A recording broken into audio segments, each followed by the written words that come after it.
Era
Baba, tunakushukuru sana.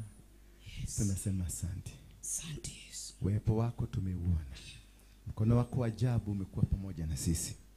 Safari hii umetusaidia na umetushika mkono. Yes. Ninakuomba msamaha wa dhambi zote tulizozitenda kwa makusudio. Yes. Na dhambi zile zote tumetenda bila makusudio. Amen. Ukatusamehe, ukatakaze. Tushike mkono na ukanitumie tu kama chombo. Nikaweza kulizungumza neno lako kadri ya uwezo wako. Yes. Na kadri ya upendo wako. Nisije nikanene yangu, ni nene yako. Yes. Nikaweza kufundisha watoto wako jinsi unavyotaka. Yes. Na ni katika jina la Yesu Kristo naomba na kuamini. Amen, amen. Yes, salimia mtu mmoja au wawili. Waulize unaitwa nani, kwenu ni wapi? Muulize umewahi kuwa Al-Shabaab? Muulize umewahi kuwa Muislamu na wakati ulikuwa Muislamu ulikuwa Al-Shabaab? Bwana Yesu asifiwe sana. Wow, wow, wow. Thank you. You may be seated. Unaweza kuketi sasa. Mnaweza kuketi mkiwa ndani ya uwepo wa Bwana. Ni siku yako ya kwanza kabisa kufika hapa, inua mkono wako juu. Your very first day to be here. Simama tu na miguu yako tukuone. You can stand up, stand up, stand up please. Stand up please. Wapigeni makofi wanaposimama. Ni vizuri. Kuna mtu amkimbishie microphone pale, sijui nani ametakuwa hapa. Yes. Let him say hi. Asalimiana, kimbia pale. Kimbia ndaya sana. Kimbia vinyoli, kimbia kutoka kule. Asante, mupatie microphone. Atuambie majina yake. Hi.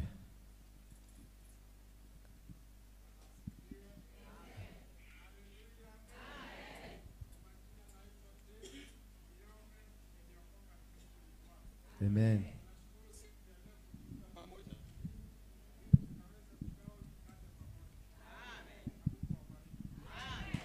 Patia huyo mwingine. Pigeni makofi.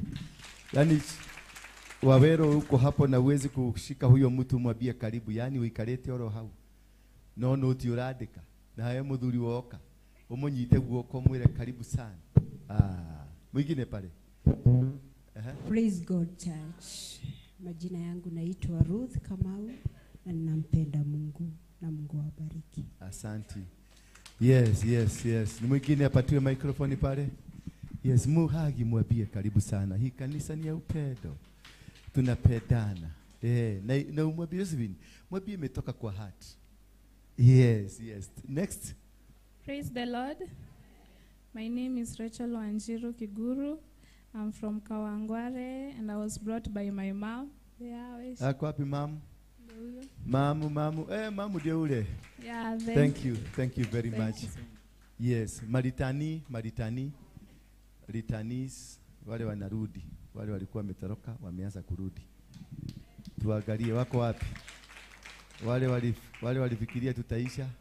Sasa wameona tumerudi. Haya, tusalimie mami. God is good. All the time. Kwa majina mimi naitwa Feni Adhiambo Juma na niliona mtumishi kwa TV nikasema nitamtafuta. So leo nilipiga namba fulani hapo, nilipata YouTube wakanipea direction, nikasema acha nifike.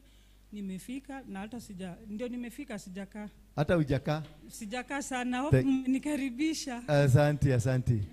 Somebody there. Another one. Kuna mwingine? Ako wapi? Yeah, kuna wengine hapa wawili. Kibia baba. Siwe ni mtoro. Yes. Bwana asifiwe. Majina yangu ni Duncan Kigo, nimeokoka, Yesu Kristo ni Bwana. Asante kwa kukaribishwa. Asante sana. Yes. Bwana asifiwe. Naitwa Francis na nimeshukuru kufika mahali hapa na nimeona ni mahali pazuri. Asante sana. God bless you. Yes. Ninataka tusalimiwe na my friend hapa. My friend simama tu. Kunaendeleaje? Unaendelea vizuri? Yaani uoni kama anatasha microphone? Bwana asifiwe. Mimi naitwa William Mama Elijah. Na mimi nashukuru nimekuja hapa mara kama ine. Na naona mabadiliko kwa maisha yangu. Yeah. Asanteni. Kamunyweso kamepunguka ama bado ni kuongezeka? Imepunguka. Ilikuwa na jikuna kuna, sasa imepunguka. Na kamunyweso? Kamunyweso kiu imeisha sasa. Imeisha? Imeenda ikiisha? Inaenda ikiisha. Joeli yako? Joeli. Paga mpango tumpeleke rehab ile kwetu. Tukae na yeye kama ni mwezi. Najua mimi napenda kukaa na watu hawa because mimi nilikuwa mmoja yao. Nikiona ganyedete ndoa ya Joeli. Ndukanyonage ta demuru. Yona ndakorera mundu nginya wethugumeire ri ninde thugumagira. Ndemereire. Umereria tu. Niguo? Asanti. Ikioke tuikare kuria. Ni Karen. Ti umuthi ni akarehwo ni mutumia uria mukaga nake. Umurete Wednesday. Mutayarishe. Umurete Wednesday tukae na yeye. Nimekaa na watu huyu tuko na yeye sasa. Simama. Nataka riabu. Nataka riabu basta. Takuma. Sasa poa. Umekuwa sawa sasa? Ako fresh bwana. Uko fresh? Ni aje? Weka uzito. Yaza. Huyu tulimkota kwa mtaro hapa. Si unaona kameka kijana. Umepata mtu? Ani gagaroda.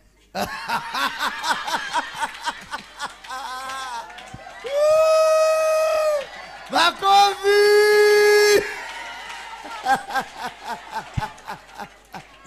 Thank you my brother. Sasa unaenda wapi wewe? Simama hapa. Simeona ameanza kurudisha fahamu. Na roda ni ya mudu. Thank you. This is a house where everything is very possible. Sawa? Amejioshea. Na nyinyi mnatafuta toro dakade hadi sasa. Okay, withabirie mudu withabirie. Yeye nuna gaka ni gathera. Umwenda musharagia ndura teto ni mutheru. Withambitio nu.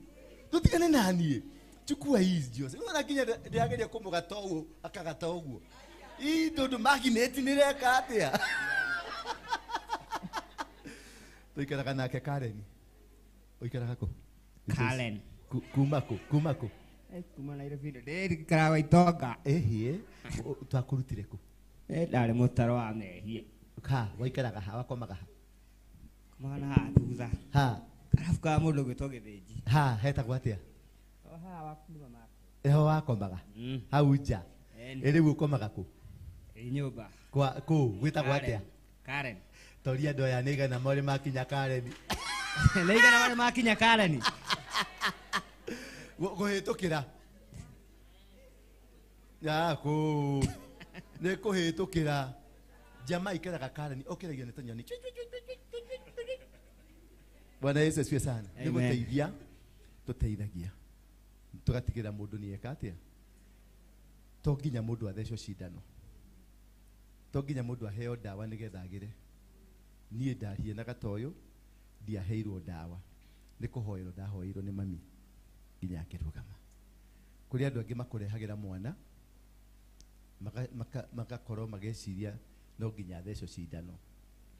Ukamwira atiriri uria tugwika ri kuria arakoma na kiria araria ri ni ukurugamirira. Nwanyita na haria kwihumba na kahutothe ni akurugamirira.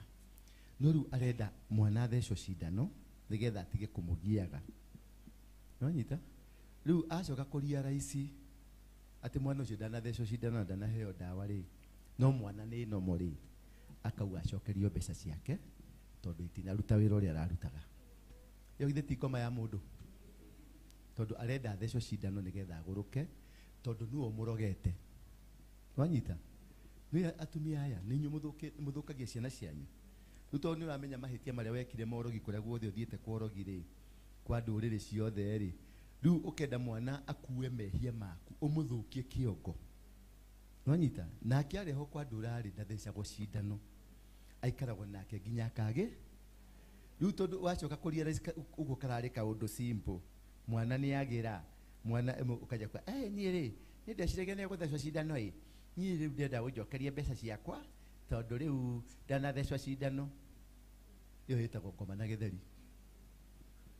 Nwanyita tondu ucio ni mundu urenda guthukia mundu uriku ni mundu unyitanire na ngoma kuria ngoma ramutwarite ri mwana uyo agethecwo cindano wanyita ni aguruka ni athie pio yuke kwe example njega na nikio urona makiguithania ukahaha wetathiathie na kou mundu gwitwo Roda ari muguruki agioka guku acha tuongee Kiswahili. Roda alikuwa kama mwenda wa simu akikuja hapa wa simu ya kabisa, akashikwa na bwana yake na watoto mmoja tu ndio alisimama naye, watoto wake walisimama naye, lakini mama yake, dada zake wote walimuitia polisi, na polisi baka wakakuja wamshike wamupeleke Mathare akadugwe sindano. Huyu akakuja hapa nikamshika nikamwambia ndugutheshwo sindano, lakini nitakaa na wewe. Lakini kalikuwa kama mwenda wa simu ya kabisa, ona riu gatiri goka wega fii, kalikuwa kama mwenda wa simu. Sasa nikasimama na yeye, nikasimama nikapigana vita, akanyaganywa gari, akanyaganywa kila kitu, akafukuswa nyumba, maana ni mwenda wa simu. Na wanamfukuza nyumba ni familia, ni mama, dada zake na watu zao. So jihadhari sana, mama na wadada wakishikania na makase ni washikanie, watakuangamiza na utamaliza. So ukiona mtu kama huyo anaenda kumalizwa, tetea yeye, shika yeye vizuri, usiachilie apelekwe. Huyu sikuachilia. Wakati alipona akapona vizuri, sina sasa kameanza kukua, hata nywele imeanza kukua ya white kidogo. Ni wisdom sasa imeanza kuingia, na fortunately amefanikiwa. So that is my work. Munanielewa? Kwa hivyo when you bring your person, don't dictate me. Are you getting me? Hiyo ujinga ya kudictate, nitakurarua, nitakuchapa viboko, maana wewe ni shaitani. Tutigothesha ciana cindano tondu ucio nigo mubango wa shaitani. Hiyo ndio mupango wadugwe cindano waishe. Maana the moment you are injected, that's the end of you. That's the end of you. Imekuingia na haikutakutoka. Na hiyo ndio ilikuwa mpango, initial plan, ndio uishe. So we are going to support where there is necessary. Tutaconsult madaktari tukiona is it possible huyu tuende na yeye mpaka apone. Ni possible basi. Lakini hiyo dawa ya kuwekwa dawa kwa sababu ya dawa, no, not me. Not here. Na wewe ambao unatupatia pesa unakuja kuitisha edo gaitishe mama yako, tutakunyorosa. Tutatoa hiyo kitu kwa hiyo mtoto tuweke kwako. Niye dereto ne nganga James Maina nganga. Vimo ikaredi.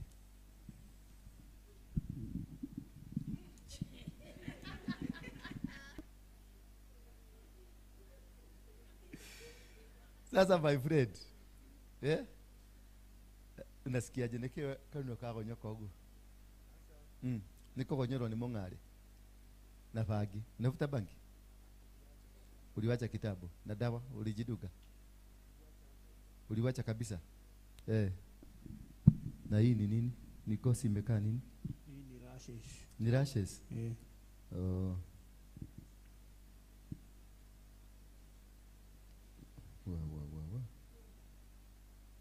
Sawa, tutakushughulikia kaa chini.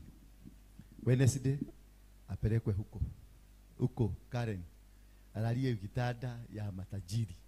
Akule chakula ya matajiri. Huyu munipatie 2 weeks only. Huyu ni pastor. 2 weeks. Akikuja hapa mtaanza sasa, jitayarishe. Josephine. Ndogi jatodi to kenyihagia. The number of bachelors. The number of single men and the single ladies. Tuende tukipunguza pole. Hata mimi nilipunguza. Niliondoka kwa masigo. Niliondoka. Simu nipigie makofi. Charity. Nikiwa hula. Charity amepiga ile makofi ya Kenyororio. Bwana Yesu asifiwe sana. I'm very happy for that, and I'm happy for the kind of the maturity that you are growing with. It is very fast growing. Bwana Yesu asifiwe sana. Ujiga imepunguka mingi kabisa, at least kitu 70% imepunguka kwa watu wengi, and we are growing nicely.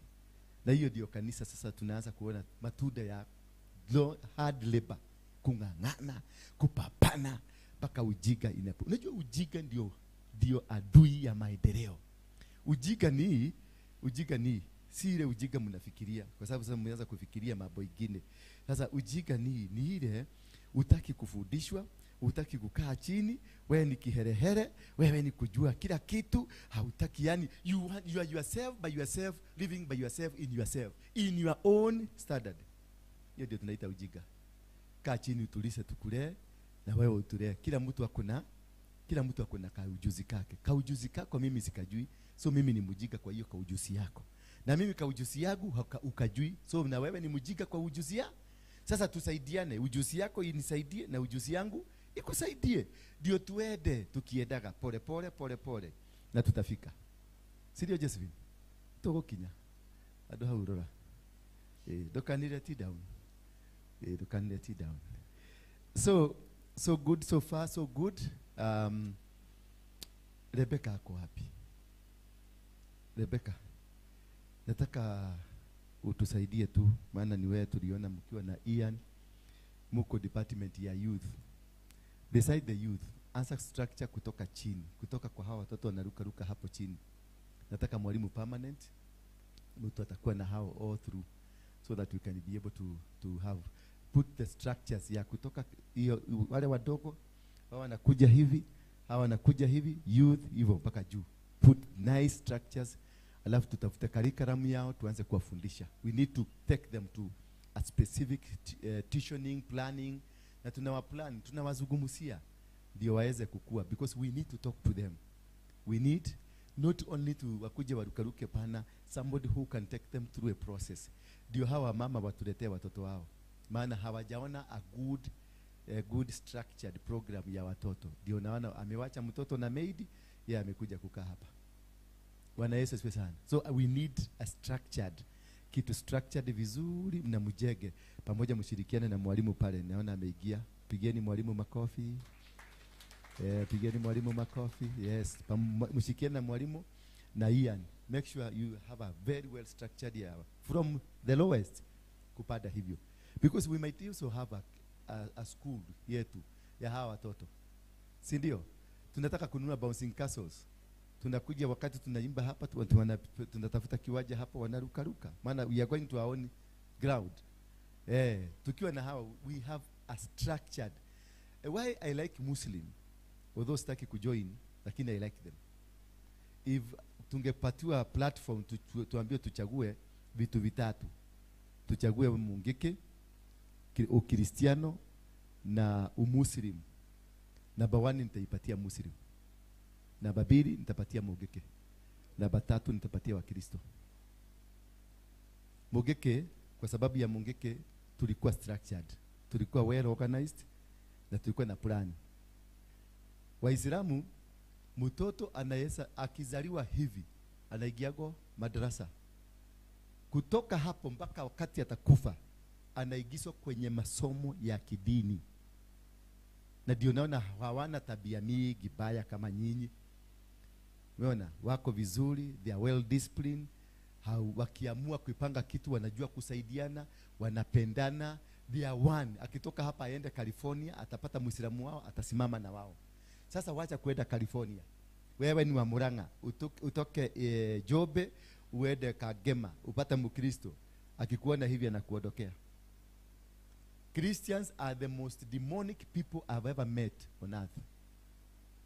Wako kanisani lakini full of hypocrisy. Ni mikora tupu. They are backstabbers. Ata make sure baka amekuagusha na maombi na anaomba. Nani itasesa hapa? Ni muobezi anaomba. Lakini all the plan yako nayo ni uaguke. So they are very, unakuta kuna mama amekuja amekaa hapa. Ako hapa ni mchawi. Anajiita Josephine, anajiita Jeremy, anajiita Ronald, anajiita Matthew, anajiita Moses. Ako hapa. Naone morogi. Ikaleta hapa. Nanyita. Amekaa hapa, amekuja tukoroga watu. Unakuta amekaa kwa hiyo roho yote, unaona watu wameanza kuzinzia. Plani yake tu alitoka nyumbani kuja kufanya hiyo kazi. Lakini ukimsalimiana naye, bwana asifiwe mchungaji, nasikia kumshukuru Mungu maana amenitendea mazuri. Mchungaji, ninapokuona nasikia nguvu. Ninajua historia yako. Kumbe wanajua walikuwa wamenikamatia huko. Sasa wakati niliotoka hivi wamekuja hapa kunikamatia hapa. Shidwa nyinyi. Bwana Yesu asifiwe sana. The most haters, wale ambao wanajua kuchukia, mongers, watu backbiters, kila manner of things ni wa Kristo. Sasa lakini si wa hii kanisa. Ni wa hii. Nyinyi mnaweza kuwa mambo kama hiyo. Mnaweza kuwa mnawabeaga watu vibaya. Yeah? Nyinyi ni wazuri. Yeah? Wako kwa hii nyumba. Wanafanya nini? Yeah? Wanaobea watu vibaya. Yeah? Gai. Na uko kwa hii nyumba. Na unafikiria utatoboa? Wacha tuone akitoboa. Tuwapatie wiki mbili tuone venye watafanya. Si ndio? Watanaswa tu hapa. Tuwapatie tu wiki mbili. Tuone how best they can be able to survive. Watu wa Turkana kujeni padi. Turkana kuja padi. Ndio tuone Turkana kama inatoaga watu wazuri. Bwana Yesu asifiwe sana. So there's some small announcement nataka kufanya. Ya youth nimemaliza na ya structure ya youth ya vijana wote. I want well coordinated. Tutafute mpaka system ya watoto wetu, makanisa yetu yote. Watakuwa wanalelewa aje, wanafundishwa aje, who will be handling them and how, and amesoma kambabaka wapi ndio atupatiwe ruhusa ya kuhandle watoto. Maana kuna wengine wanahandle watoto kumbe ni lesbian, wengine ni magay. Anaenda kufundisha mtoto mambo ya magay. So we need to be very very very very critical on that, so that tukue na kitu kizuri na tukue na standard, a good standard on how we be taking care of our children. Due to demand nime decide tukiwa na Mungu pamoja na wale watu wananisaidia. We have decided to have a legal office for the church because nimeona of late tumekuwa tukisaini a lot of papers na zinahitaji, ninaenda natafuta lawyer ananikula pesa na nikamuhuri tu na hiyo kuandika that you know, na hiyo kuandika that inataka evidence ni evidence sio evidence affidavit. Nakuta mambo mingi inaandikwa na tumekuwa na challenges nyingi na wale watu tunafanya na wao hapa. Unakuta mtu ameanza kuigiza kaujaja. Nikaona ni vizuri tutafute legal office. Tunanunua mashamba, we have been tunakuwa na vitu mingi. Kwa hivyo because of that nimeona tukue na a legal officer mwenye atakuwa kitusaidia kama uko na issue with the church that needs some legal some structures hivyo, and also the legal ya kanisa, maandishi, manini, returns, vitu kama hizo. Now I have carefully thought about it na nikapata mtu anaitwa Agnes Mwagi utusaidie tu. Maana Agnes, she's good. She's my good friend. Asira ndio alikuwaga na migi, najua imepuguka. Amekuwa kileft, tunamrudisha na left.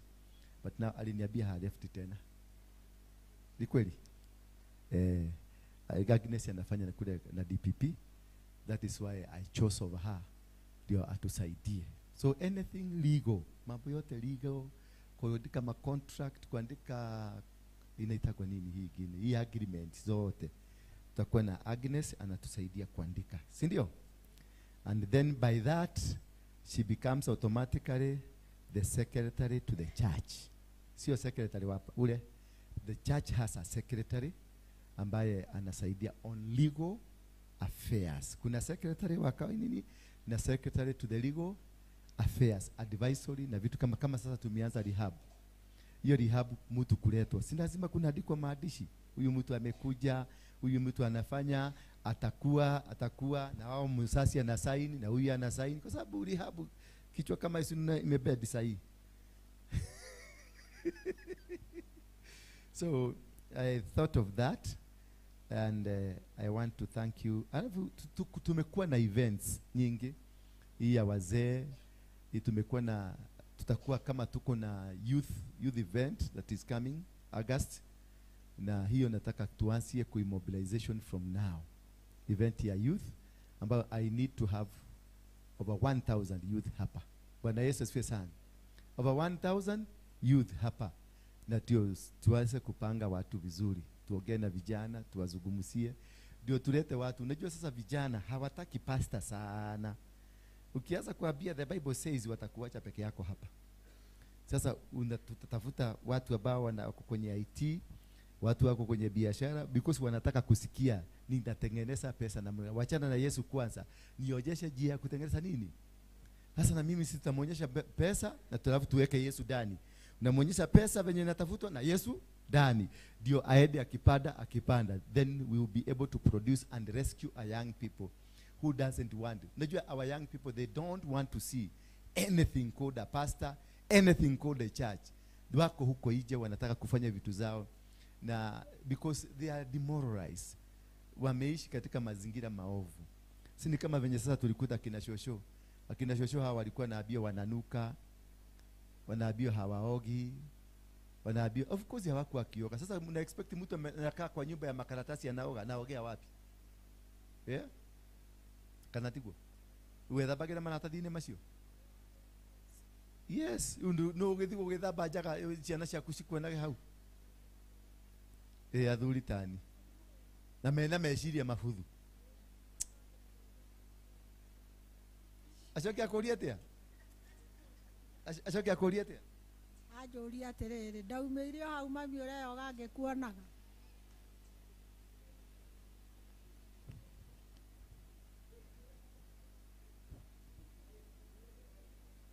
Aidhuru.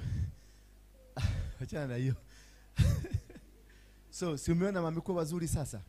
They are well dressed, wameng'ara vizuri. Yeah, hawaogei nje, wanaogea ndani kwa nyumba. Machukizo yameondoka. Baba zetu pale usiona na wao wamekuwa wazuri. Mugaga wetu amekuwa mzuri. Mugaga kuja Mugaga. Najua kuna watu wanakuchukia tu bure. Uliacha. Kuna watu wanakuchukiaga tu bure, wanasema pesa yako ni baya, ni wachane na pesa yako. Lakini pesa yako nitaendelea kuikula vizuri, hata kama imetoka kwa wagaga. Nitaikula vizuri. Sawa? Na unaweka hapa, unaiweka kwa bahasha, tunaweka hapa vizuri, tunaendelea kuitumia. Hakuna mtu atakuchukia, na pesa uleta tukule. Hata shetani akikupatia pesa, si niliko tenda, leta nikule. Yes. Yeah.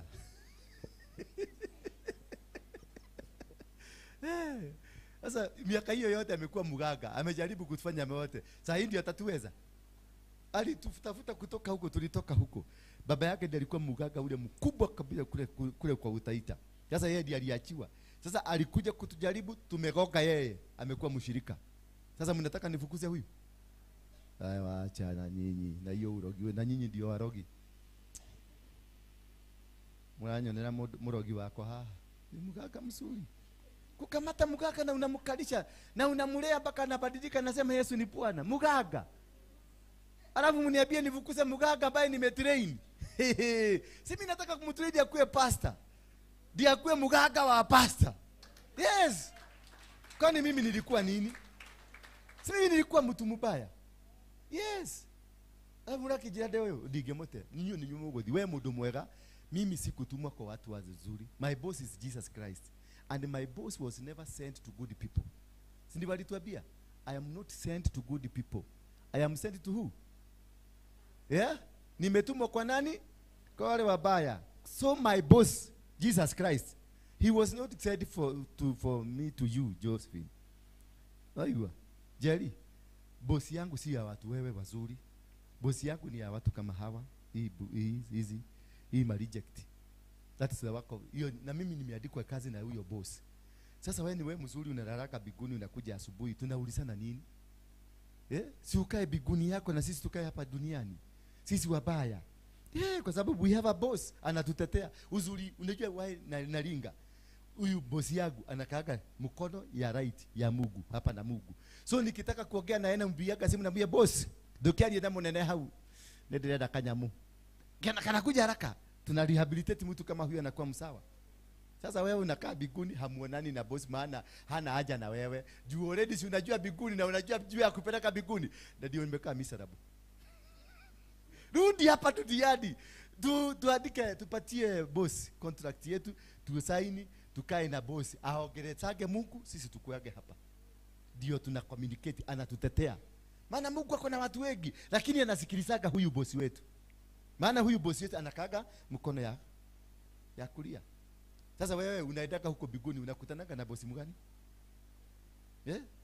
Udia kuhura ukirikiruye ukuyeika. Kule iguru mwakinyari mnakutaga nani? Ama mnaendaka tu bedroom? Unakutana na Abraham. Mimi sina haja na Abraham. Mimi niko na haja na nani? Na Yesu. Mwenye yako karibu na Mungu. Abraham sijui kama alikufa ama hakukufa. Anakaaga na huko wanachuga kama anakaaga unajua kale kakakona kale tunatembaka hibo. Jakira kanyumba kona ine kowigoro. Keruruine kemuti wa moyo hotage kwegitira. Abraham anakuaka kwa hiyo kakona. Unasikia mtu anasema ajegewa nyumba kule biguni kwa kakona kamoja. Mimi nataka kona ploti hapa kwa berebere hapa kwa barabara. Na hapo ndio bosi yangu anakaaga. Sasa nyinyi mnaenda kujificha huko kwa nini? So let us support everybody. This is a church where nobodies are made to become somebodies, because I was once a nobody. Bwana Yesu asifiwe sana. So if you are somebody from your birth, kutoka siku ile ulizaliwa wewe ni somebody, kana usambodi yako. Usituletee hapa. You are in the wrong place. Mnasikia? Waokofu. You are in the wrong. Wewe roda. I hope Maria amefika. Ameonekana area hii. Hajafika? Kwani tumemkosea? Yes, unajua kuleta mtu kutoa mtu wa Catholic kwa Catholic umulete hapa. It's a big deal. Na akae hapo. Na aanze kuona Maria hapa. Unajua anaonaga Maria hapa na anaona Yesu, na anaona malaika. Ndio that's why I'm always happy with her, because ana connection. Akona connection ya Maria. Good. Mpigeni makofi mama yetu. She's very good. She has supported us. Ametusupport sana katika mambo ya kikanisa, mambo ya projects. Na ndio kutoka sasa nataka nimuulize tu atusaidiage kwenye events. Be in charge, atakuwa in charge of any event in terms of hospitality. Simpigie makofi mami. Utukue shika hapo, tusimamie hapo. Events za mama, events za wazee, events za nini unatuplania, unatuambia this is what to be done, and I need of course watu ambao watajiunga na yeye utusaidiane pamoja. Sunday nilichagua some women ambao watakuwa na kazi ya kutusaidia. Tusimame tu wale Mungu alisema tuwapatie hiyo job. Wamekuja ama walipotea? Huyo mwingine amepotea. Ako? Hata kanisa amesema hakuji tena. Na hiyo ndio kazi yake ya kutorokaga. Akipatiwa kazi lazima atoroke. Lakini hii hatatorokea. So I'm expecting to meet you today. Ndio nijue wale watu wako chini yako, tujue namna gani, na wale watu wako chini yako ndio tuanze program. Because we need to have programs, structured programs za kina mama. Both groups zote tatu tukue na structured programs to identify what tutakuwa hii group itakuwa ikifanya namna gani, hii itafanya nini, hii itafanya nini, then we become active members of the church doing active activities. Bwana Yesu asifiwe sana. You may be seated. So therefore kuna ile kitu tulianzisha inaitwa Club Synagogue. Members ya Club Synagogue, inua mkono. Ulitoa pesa yako? Yes, thank you very much. Because imeenda hivyo nikaona ni kama imirara. Because wale nilipatia hiyo responsibility ni kama wali sincere. So therefore nimetoa mtu anaitwa Charity Kuko kwa nini? Kwa kuchukua sadaka hapa. Charity, nataka utusimamie hiyo ya Club Synagogue. Yes. So na project ya kwanza simpigeni makofi. Wacheni wivu. Tika ikewaru. So the reason nataka Club Synagogue na Charity, and also tutatafuta watu wawili watatu wa kusaidiana na wewe, hautakuwa peke yako because this is overwhelming. Nimekuwa wale watu members, tulianza program ya kununua tuproti, ya kununua na kufanya biashara na hiyo pesa mlitoa. Na tumeanza biashara mbili. Tuna tuproti kadhaa kule Maridi na Lamu, na twingine tuko humuhumu, na pia tuko na hiyo pesa yenu mlinipatia, nilienda kufanya hivyo. Tunaelewana hivyo? Hiyo pesa yenu mlinipatia ndio nilienda kufanya hivyo. So kutokana na hivyo, we need now to restructure again, to meet again, because we have another project tumeanzisha inaitwa Rehabilitation Center. Bwana Yesu asifiwe sana. So I want us on Saturday, watu wa Club Synagogue, tukutane huko Karen, niwachijie kabusi, tuanze biashara. Sasa niwatagasie, niwarese pesa yenu imefanya A, B, C, D. Ndio hii pesa yenu. Bwana Yesu asifiwe sana. Ni vizuri hivyo. Ndio sasa kutoka hapo, kale kafaida tutakuwa tukipata, tunajua ulitoa shilingi 10,000, unapata dividend. Mwisho wa mwaka unapata tushiriki twako tu kadhaa kidogo. Kama ni mwezi, kama tutakubaliana, tutakuwa na legal experts na people ambao wako wamekolea kwenye biashara. So biashara tukipiga hiyo biashara na pesa twako, tunajua katakuwa kanakupatia pesa gapi. Bwana Yesu asifiwe sana. Hapo nimetumia akili mzuri sana. Yes, munipigie basi makofi. The reason I'm doing this, it is to kill the spirit of idleness in this church. Kwa sababu hiyo ndio inaletaga fitina. Because watu hapa ni wengi wa kuobaoba mafea, wa kuobaoba, wa kusema nini. Sasa hiyo nataka kumaliza kabisa. If you are not participating in any part of this church, hauna kitu ya kufanya kwa hii kanisa, na umekataa kujoin, officially nitakufukuza. I'm not looking for numbers. I've enjoyed the privileges of having a following. 4 million people si watu wachache. Kwa hivyo I'm not looking for numbers. I'm looking for a quality people that tukianza na tukifanya kazi ile tunafanya, dunia mzima itasema I want to be like these people. Dunia mzima itasema this is Jesus Christ. Dunia itasema this is God. Bwana Yesu asifiwe sana. Ndio tufundishe watu. It is not miracle that it does. It is God blesses the work of your hand. So wale watu wali join Club Synagogue, tutamit Karen Saturday. Nitawachijia kabusi. Tukule, tusugumuse sasa modules za biashara, tutafanya hivi na hivi na hivi. Sasa hiyo ya Karen imeanza. Officially tutaianzisha siku hiyo. Already we have a victim here, another victim here, another, hata wewe ni victim, si ndio? Wameikia rehab, wamekuwa, hebu simama wakuone hata wewe venye umekuwa mzuri. Simeona kijana amekuwa mzuri na hajaoa. Najua najaribu kuodoa misigo ile imenisaraudi mingi sana. Kuodoa. Na wewe umejinyakulia, wewe tutakutengeneza mpaka upate mtu. Tutakuosha, utangara vizuri. Haya maturaga najua kuna watu wameshidaga hapa maikaraga hata mahuru wanakaka tu akigojea. Umeona apostle? Umeona apostle? Bwana alizungumzia apostle ni bwana yangu. I'm taken. Abia huyo Mungu alikusugumusia, alikukona. Babia kurudishia mali yako. Maana haikukua fulfilled. Bwana Yesu asifiwe sana. Thank you. Simuliona hapa nilikuja nikakata mikada yote, nikaondoka kwa mikada.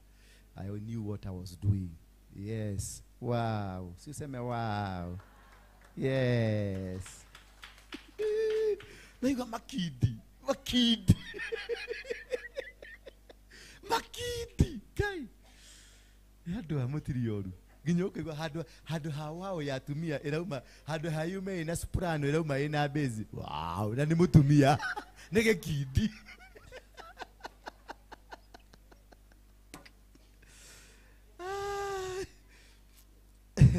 So through the women ambao tulisikiwana tutakuwa na structures, well organized structures, ndio tujue kila group ya wamama tutatengeneza kakitu. Kama sasa ile ya washosho. ciothe mwakinyirie ko no mutumaga riu mwina cigana hebu mulete siodo mbili hapo tuone ndio tuonyeshe watu hapa ile kazi tunafanya. Msijali, nitahubiri tu, msijali. Kuna mtu ako na haraka hapa?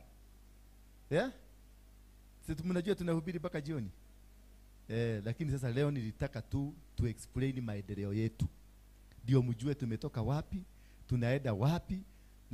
Na tunataka mmoja tu, imetosha. Mami kaa chini. Lete bili tu, hiyo haijakamilika. Hiyo haijakamilika. Ile imekamilika moja na ile haijakamilika moja. Sasa simuone, ndio mnaona mimi hiyo mambo ya kwenda biguni mimi sina kabisa. Tutengeneze mali hapa kwanza, tukienda biguni tuende tukiwa na mali. Umeelewa? Mie ndio na ihenya wako ni ule dagothi bigoro wethie no menya wathi kula utarudishwa, maana hakuna kitu, you are just poor. Mungu hataki watu maskini. Kuna Mungu kitu anasema, si unaona hizo? Hizi ni kiodo tumetengeneza wapi? Hii sasa mimi naenda nayo Amerikani. Next month naenda Amerikani, nitaenda naso karibu 500. Zimepata wateja already. Ati tutaenda na wewe. Tudi na eko. Simu umeona? Bwana Yesu asifiwe sana. Sasa ukitaka kununua tunauza. Ukitaka kununua kujia. Uko na pesa mami? Wewe ni wako lile? Okay. Ukwenda kiriko. Tadiga kafatine ke hau ugo.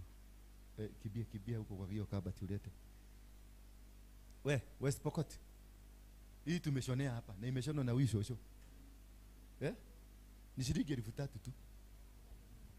Sha. Diki we na maguta tamadade na. Hiyo ni shilingi 3,000 tu.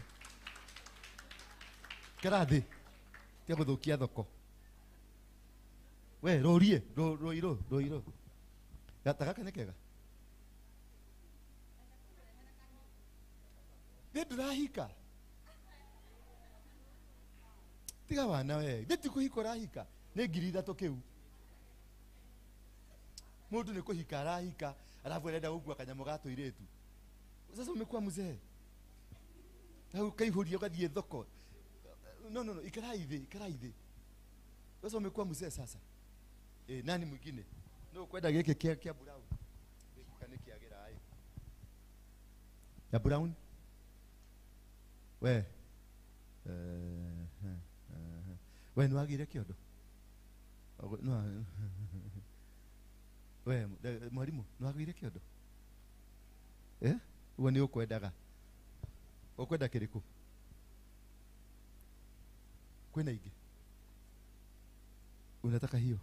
Yes, ne ngiri 3. Nyina akaire. Uragicoka ruraya utari na kaondo. Next time ni uguthi kurehe mbeca. Ne join mbeca utari tha ici. Ni join nduri nacio. Wenda kia mukomwe. Okay. We ni wonire ni wagurire kiondo. Na wikaga te kanitha ni wako ndungihota gu support. Oro ake andu agai. No giha. Haya, no kile my friend. Say hug. Rugama na iguru my friend. Simama tu. Bwana Yesu asifiwe sana. No hale mwana gwikara nyumba. Kaihuragia gakaikara nyumba. Kayaga kera. Okera. Othio kou. Wero ndakuheire usade uthi wikire kanju. Na urikaraga na kanju. Woka huko sade urikiraga kanju. Niguo Ngai anjirire. Tonia kunjirite ni uroka. Ni wariki mwitio ni wathira. Ucoke wira-ini wa? Yes. Ni ndura ndungihotana nake. Ndura ni dinomo, ndakoragwo ari nomo. Ndukana expect God nomo hariwe. Ruta wira wa Ngai tigana na ndura. Ni ndikurakaragia. Manyita. Tondu kiongo giki na wake tandura. Kiongo giki ri kihuire baki. Wira da. Kihurite. Ndiri rauma piyo. Riu wenda gwakwa ucaragia mundu mwega perfect. Ndukuona. Tukata Ngai. Ngai wi hari uria agwitire guku wikage. Tukata Ngai tigana na ndura ni egukaria haria wecirie ni warariria uru. Na ndura rikia kwaria ri ndacokaga riu hau ringi ni makasiriko make ni meka atia ni mathira. Mwathani agoco ndungata. Bwana asifiwe sana. Amen.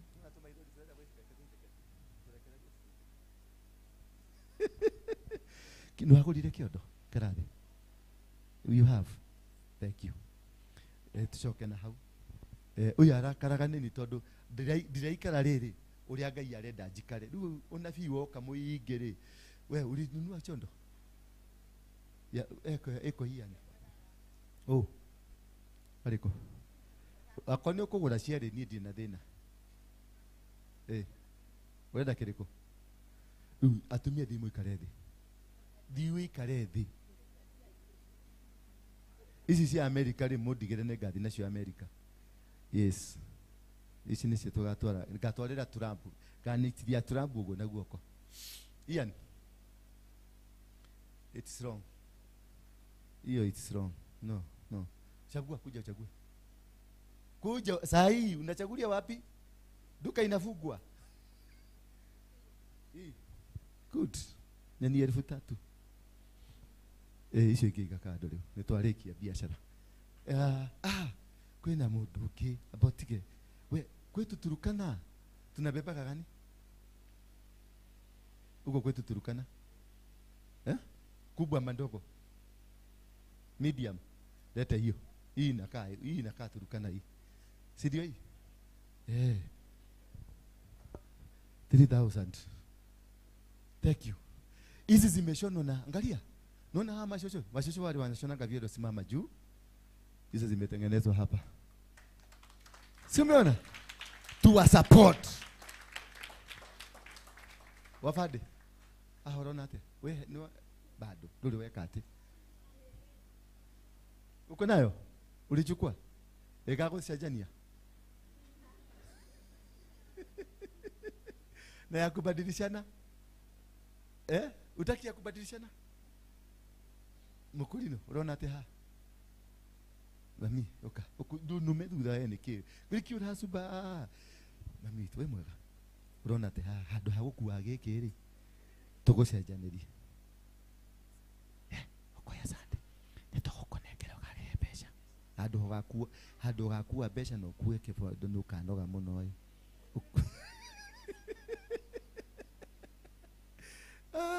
Thank you. Asante sana. God is good and all the time and is nature. I think nimemaliza hiyo pade yote. Kwa hivyo watu wa Synagogue Club mko activated and also wale wa mama ambao tuliwapatia tengeneza katimu ka watu wawili watatu watakusaidia kumanage. Pia charity the same thing na the youth the same thing and everything so that we can be able to move on. Sasa tuingie kwa Biblia. Sema Biblia. Sema Biblia. Leo topic ya leo ni gani? Nani anaweza kuguess? Yeah? Hiyo ilikuwa asubuhi. That's the main topic. Subtopic ya saa hii ni gani? Nataka kujua kama mumenikunywa. You should be knowing. You should be knowing what yeah? Ile Abraham. Ile kuisha. Sawa, kaa chini.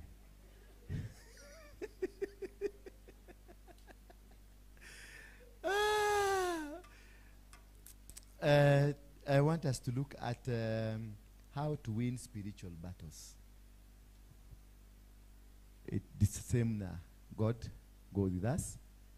And we are in this topic of understanding how to win spiritual battles. You know, katika maisha yetu ako wapi pastor? Nuona leo mutigire pastor. Neko vaga ito. Oh yeah. Muthuri wene.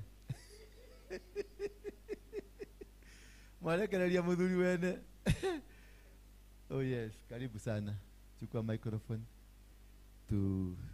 Tusaidia hawa watu wa Mungu. Tunasoma kitabu cha Danieli 10 mstari wa 12. Danieli 10 Danieli 10 mstari wa 12.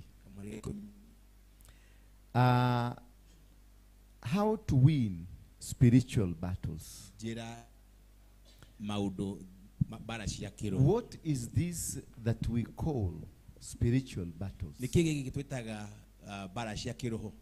what's the difference between the spiritual battles and the physical battles? utigani wa bara cia kiroho na bara cia asiri. Because there must have been a difference between no ginya kuge na ngurani cia maundu ma me the spiritual battle bara cia kiroho and the physical battle. na bara cia kuoneka. And which is much stronger than the other one? Ni iriku ikoragwo cina hinya ukira iri ingi. The spiritual battle bara cia kiroho or the physical battle? kana bara cia kuoneka. What is more vicious and dangerous? Niki ikoragwo gikiritu muno kina hinya The mwingi. spiritual battle bara cia kiroho or the physical battle? kana bara cia asiri. Which one will you choose if it is a must? Niki ni kugicagura ati na ure no ginya. If it is a must that you have to encounter one battle, which one will you choose? Aikono ginya horo na bara icio ni kugicagura.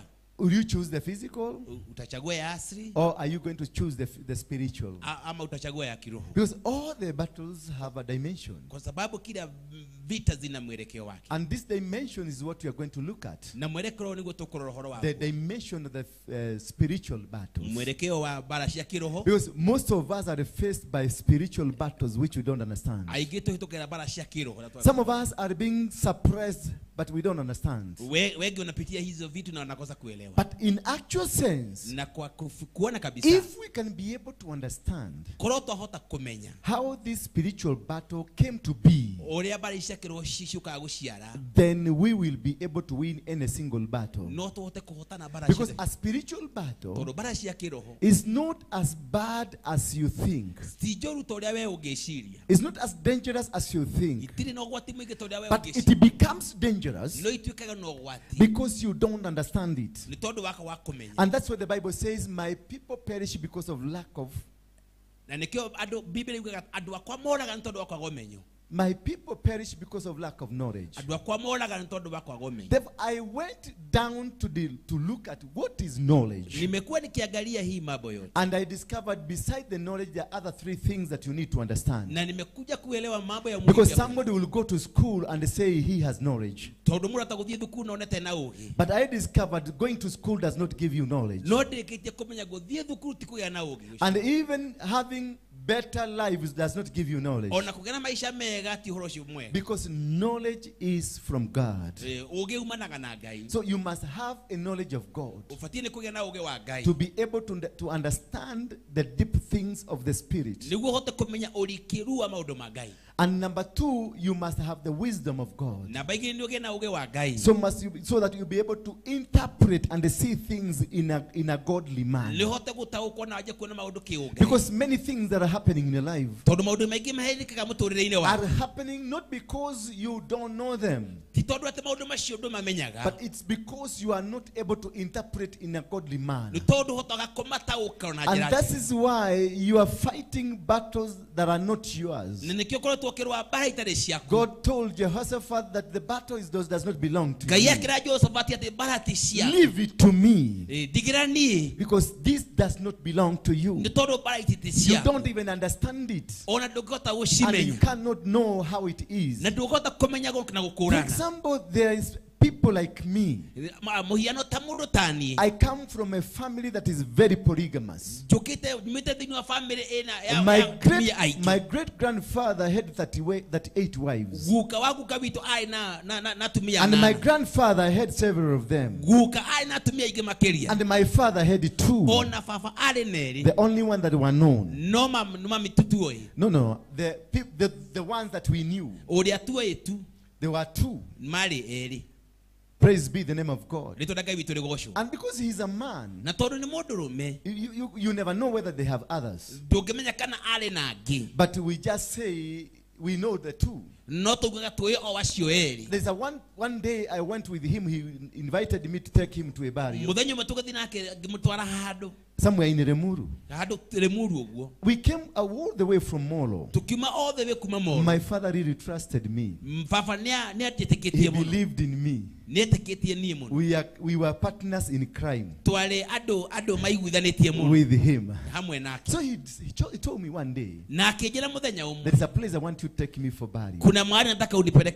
And it's a mother of that family that was being buried. And when we reached there, We were received well. Tulipokelewa vizuri. And we were taken somewhere to sit. Tukapelekwa mahali tuketi chini. And where we were taken, where we were taken, we were taken where the family members are sitting. And then as we sat down, I asked my father, who is this family? Because I never seen them. And he told me, I will talk to you later. Then as we were going home, I was driving the car. I asked him the same question. Then he asked me, what is wrong with you?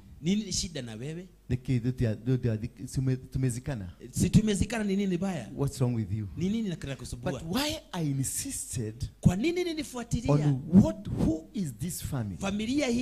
Because when the sons and daughters were told to stand up for a photo session, I saw some of 3 brothers that who looked like me. We looked like we were. It's a family. They looked like we are brothers. So that is why that was pushed me. Wanting to know who is this family. But my father did not tell me. And my conclusion therefore, I sat down now to do my calculations. And because I saw 3 brothers who looks like me, and one sister that looked like me, conclusively I decided they could be part of our aunties, in-laws, whatever they are. And that stopped. I did not move forward to want to know what it was. Now much later when I got saved, that is when I went back to interpret what was happening in our family. That's the time I realized our grandfather had 38. 38. And the great grandfather had 38. And my grandfather had several wives. And my father also had several. And myself, I had a couple of them. So I saw this is a chain. And this thing is that did not come to me because I was bad man. No, not because I was a bad man. Not because I was an ugly man. They admired me.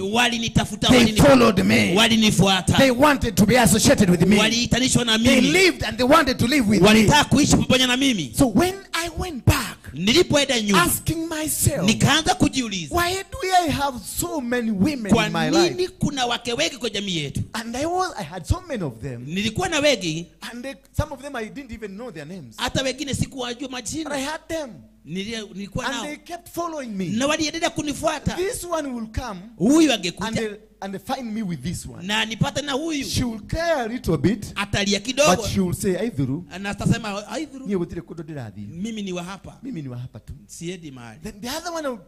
the other one will come and discover me the same problem. When I got saved, and I started studying about the spiritual life, I discovered one thing. This was not real thing. There was a spirit behind me that kept following me. And this spirit did not start with me. This spirit started with somebody. I asked several questions. I went down the family tree. I looked at our bloodline. That is when I discovered my great grandfather. Who now is my name, Dura. The name Dura. That man had 38. And many children. And nobody could count the children. The entire of that area of Banana, the Jiko area, Kule gwitagwo the Mushatha area. na Mushatha. That was the land belonged to my great grandfather. Iyo ni migunda yale ya guka And wangu. all those people, Na hao watu they wote are family members. ni watu wa jamii. So sometimes I go to there and then I will see somebody, a woman trying to twinkle an eye to me. Kwenda pale naona mama I ananiangalia. can't do it there. Siwezi fanya kule. Because it could, my dear, I'm having my sister. Maybe ni dada yangu. And many people there, they've married people together. Watu wanazawana kule. Because they did not understand and there was nobody to educate them on what transpired. Kwa sababu hakuna wao kupata mtu wa And kuwafundisha. this is why Na hivyo ndio we sababu have many challenges of our lives. tuna changamoto nyingi kwa maisha. Because we have even had sex with people of the same blood. Tunafanya uzinifu na watu wa jamii We moja. have married the people of the same blood. Tuiketie kinya atumia afamile And shitu. we have done many things from the people from the same blood. Na tumefanya mambo mengi na watu wa jamii. And if you go down the line of the DNA, Na ukiangalia DNA hiyo, then you find that we have so many challenges in our lives. kuna changamoto nyingi katika You maisha. find a family that was supposed to be somewhere. Unaona familia ingekuwa mahali The fulani. entire family is full of poverty. Na hiyo familia inakuwa maskini. The entire family is full of misfortunes. Familia ikatuika familia tu. The entire family is full of premature deaths. Wakuna familia la kuwa ovyo The ovyo. entire family has chronic diseases. Unakuta familia hiyo kuna magonjwa mbalimbali. If someone does not have cancer, Ogo muda ina kansa. it is high blood pressure. Akona high blood pressure. If it's not high blood pressure, Kama si high blood it's pressure, blood sugar. akona If it's not sugar, kama si it's HIV. ana ukimwi. If it's not HIV, Ogo ti it mukimwi. is something that is not treatable. Ni kidu It gitagithondeke. is not because there is cancer. Titodo kwena kansa. It is not because we have high blood sugar. Titodo kwena sukari. It's not because the high blood pressure. Titodo kwena kuaisha kwa But dhakame. this is a generational problem. Ni dhina wake It family. is a generational Ni problem. dhina wa family. It is a disease that was created because of genetical meetings. Ni murimu wakina todo wa maundu make family. Because genetically we met with the people that was not supposed to meet with us. Twashemanirie nado twametire na And nade ya these family. genes coming together, Dhakame ndo yoka hamwe. they produce children that have autism. Ikashashia na shina They madhina. produce children that have different diseases that cannot be treated. Ikashashia na shina madhina And even maiti. if the children they will grow, Na shana hicho shada ikia gukula. there will be premature deaths. Kuna vivo ambazo Even if they grow, na hata kama you can take them to good schools. lomba tole kinya You can take them to good universities. lomba tole kinya university. But at the end of the day, Na siku za mwisho they will not be successful hawatafaulu because of the blood that is speaking kwa them. sababu ya damu Because of the inayozungumza. nature of the kind of a family they Kwa are in sababu ya together. jamii waliotoka. This causes us. Hii ndio mambo. It has caused to have retarded children. Imefanya tuwe na It watoto has wengi. caused us to have broken marriages. Imefanya tuwe na marriage It zimevunjika. has caused us to have people that are not productive in the society. Itumeze tuge na dumatane na mashiaro from family ini. Not because they are bad people. Titodo tia no ni adoru. Not because they are not educated. Titodo tia thomu. Because you can find a family full of education. Ukula family ina ado You igimudu get watho. a family, you think you are in Cambridge University. Utakuta familia ina watu wamesoma You go sana. to a family, you think that you are in New York University. Utakuta watu wameenda mpaka You nje. get a family, you think you are in Harvard University. Utakuta watu wameenda university za mbali. All of them are drunkards. Na hao watu wote ni walevi. They are well educated. Wamesoma vizuri. All of them, Wote they are all drunkards. wote ni walevi. And you get another family. Utakuta familia They are nyingine well people. wako watu They are wazuri. educated people. Wamesoma. But marriage cannot stand. Lakini ndoa haiwezi. No one of the family Hakuna hata moja kwa familia. has a marriage. Ako na ndoa. No one of the family Hakuna hata moja kwa ndoa. has a child. Ako na mtoto. They will find full of mischiefs. Familia iko na mashida chungu nzima. Things are not working. Mambo haiendelei. The family, the father is rich, yes. Fafa ni mutogu The neguo. mother is rich, yes. Mumami ni mutogu They neguo. are going to church. Madhita ya kanisa. They brought us up nicely. Maturerete wega muno. They made us to become what we are. Makituleka katoka. That is why we went to school. Ne tugedie dhukuru. That is where we went to church. Tugedie kanisa. We started from Anglican. Tugedie We are still in Anglican. Tudewa Anglican. The only church I know is Anglican. kanitha ĩrĩa njũĩ tu no Anglican. The church I've ever been to Anglican. kanitha ũrĩa njũĩ I tu was baptized in Anglican. ndio ndoge no I Anglican. grew up in Anglican. nikakuwa nikiwa mtu Anglikana. Everything confirmation was in Anglican. kila kitu ni Anglikana. I've never been to bar.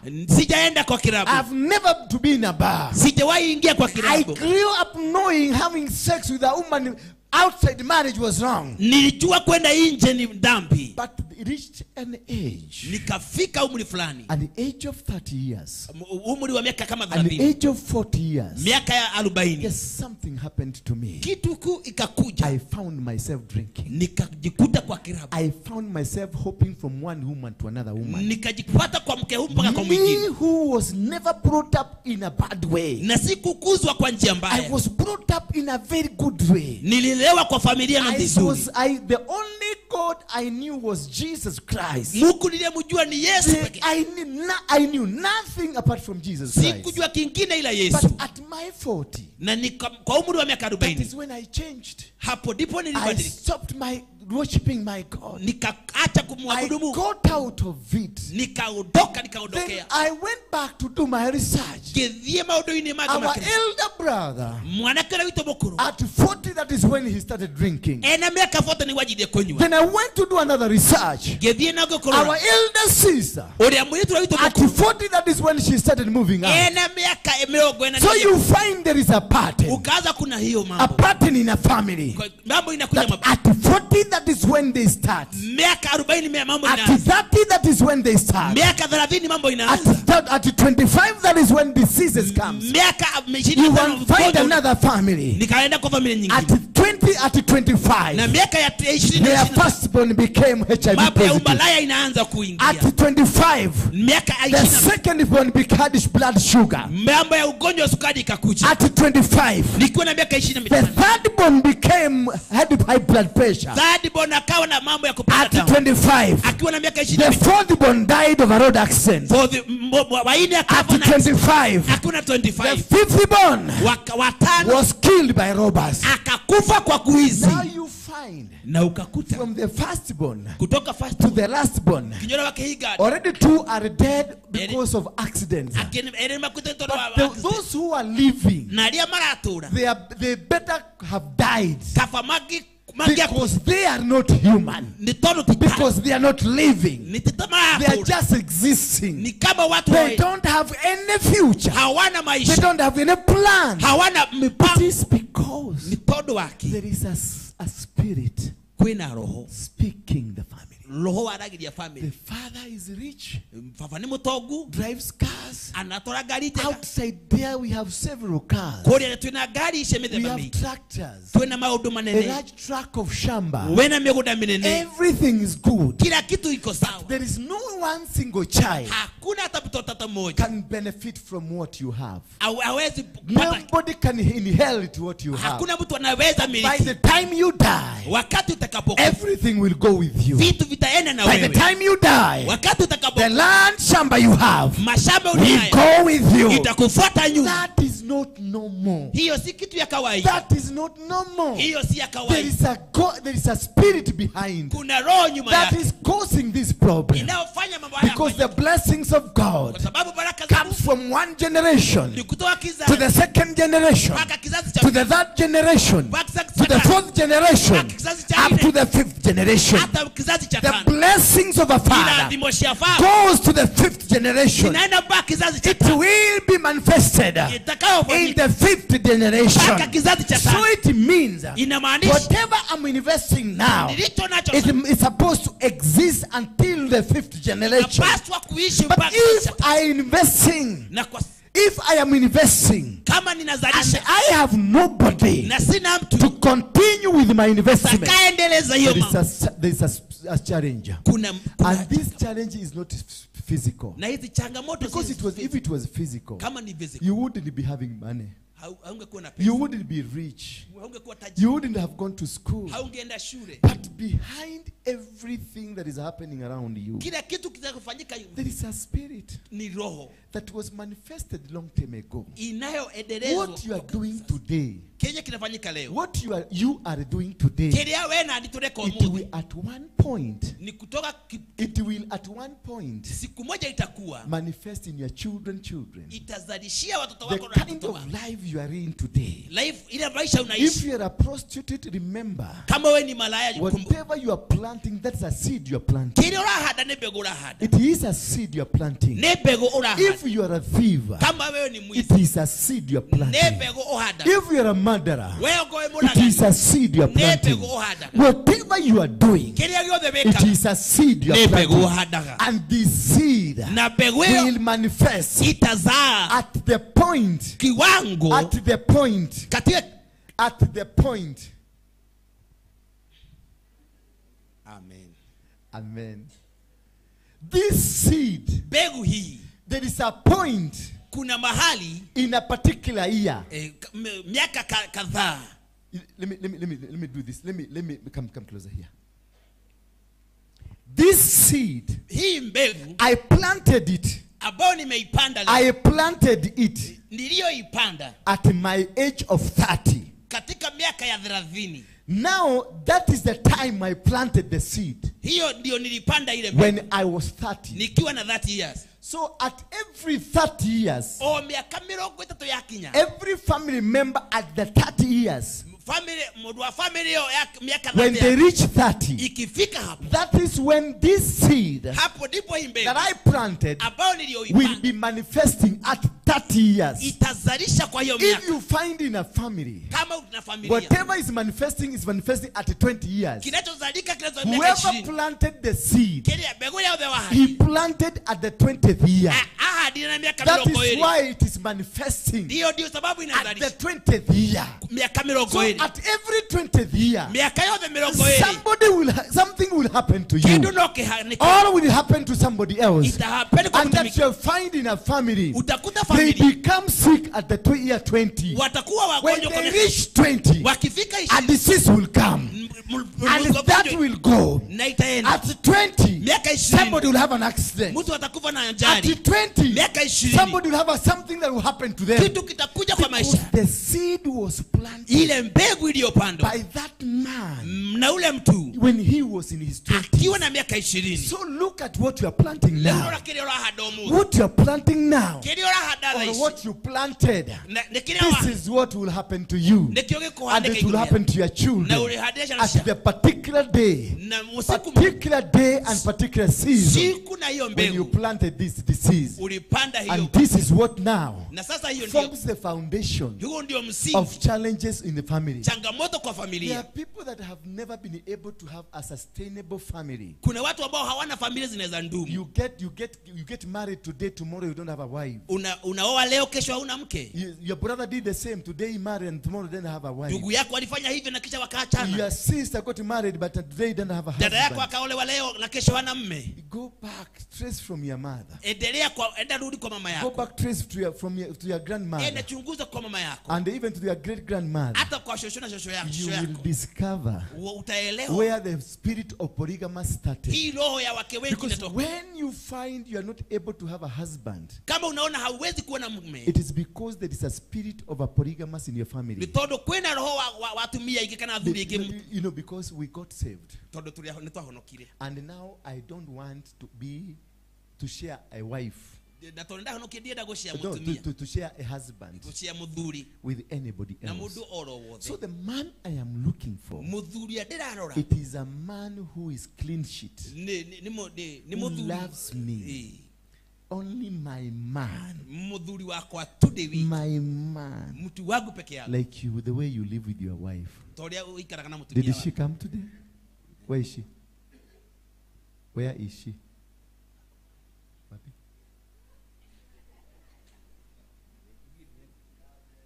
Adireko. Ni kweli alienda mahali. Oh, okay. Alikwambia. Mbona unaongezea vitu hujauliswa? Uliona mwingine hapa alisema nataka kuitisha kijana mwingine, msiseme nimekuja na kijana. Aya. When this spirit, Roho oyo, when the spirit matures roho walikia gukura kana wakoma to manifest, roho igushia, because this spirit must mature roho ni ogimaraga no for it to manifest. niguo roho tagushiara, It will only manifest roho cio ciaraga in the season when it was planted. mahinda maria wahandeirwo, The season it was planted, ihinda riria wahandeirwo, that is when your marriage will go down. uhindio niguo kihiko gaku gigagoka, Because that is the time tondu riu nirio ihinda it was planted. wahandeirwo, That is the time hindio nirio ihinda riu it was germinated. iyo jamu ilikuwa. And this is what really we don't understand. Kiu nikio tutakuranaga, Because you discover your firstborn brother, utakuta your firstborn brother he got a divorce after 5 years. aliachana mke wake akiwa na miaka 5, Your secondborn brother na secondborn got brother a divorce after 5 years of marriage. waliachana na mke wake after 5 years. Your sister Hata dada yako got a divorce after 5 years of marriage. atigania na muthuri wake thutha wa miaka That 5 wa is hiko. where the spirit manifests. Hau ni roho cio ciaragirira, And not if you don't understand na waga gukurana and look at the pattern, na wajie kura pattern, even if you get to another one, ona watonya kihiko it will ini take you 5 years of marriage okwe miaka and 5 it tu will go down. na hiyo itaisha. So you need to understand the patterns. Urafatara kura So pattern for you to be able to know what kind of a spirit operating in your family. niguo utakumenya roho ria uthamaka family ini ya. And you see even diseases. Ona mirimu yo yene This thing we call autism. murimu yo twitaga Autism. autism. Is it autism? Yeah, in Kiswahili, how can you help him? Tuwita tare kifafa. Ti kifafa kindu ta kiwugo. What do you call it in Kikuyu? Nyinyi ndio madaktari. You don't know. Thank you. So these challenges we have of young small babies. Changamoto hii tunayo na You mtoto give mdogo. birth to a baby Unapata mtoto nicely. na ni vizuri But sana. at the age of 10, Ena miaka 10 some deformation starts in the system of the baby. kitu kinaanza kukua kwa mtoto. And all of a sudden you are told this is autism. Na unaambiwa haya ni magonjwa You yametokea. ask yourself questions. Ukeuria ciuria. How? Ni atia. In our family we don't have such a thing. Family ni tutire na roho wa mirimu ino. Then you ask yourself, Na ukeuria tiriri. let me check on somebody else. Wacha rekedore mundu ungi. The entire family you find there is nothing. Unaangalia kwa familia hakuna mtu. Wait until Eterera ginya your younger brother, mwana wanyu his munini. son or daughter reaches 10 Muiretu kana mwanake akinya miaka 10. and autism comes. Ule ugonjwa unajitokeza. Then wait until Uvina bena wetu. another sister or brother, Dad, sister when yako their daughter reaches 10, akifika miaka another challenge comes. kitu changamoto inatukia. Now that is where you come to understand. Hau ndio ukinya aje ukurana. It is not a coincidence. Si kitu inakuja tu There is ghafla. a spiritual mistake that happened in our life. Kuna jambo ya kiroho inafanyika katika Kuri maisha. yodo wake kire wa Kuna yodo kiroho. weke kile wa kiroho. Yodo hujiria tumia. Yaya. Aya ni onyendaga hujiria. Tarugama hane getha ukicenjera ngwenjire magakuona mahujiria cio. Amen. Yes. That is the point. That is the point. When you see there are 3 or 4 cases. Wona maundu mahanaine marecokera.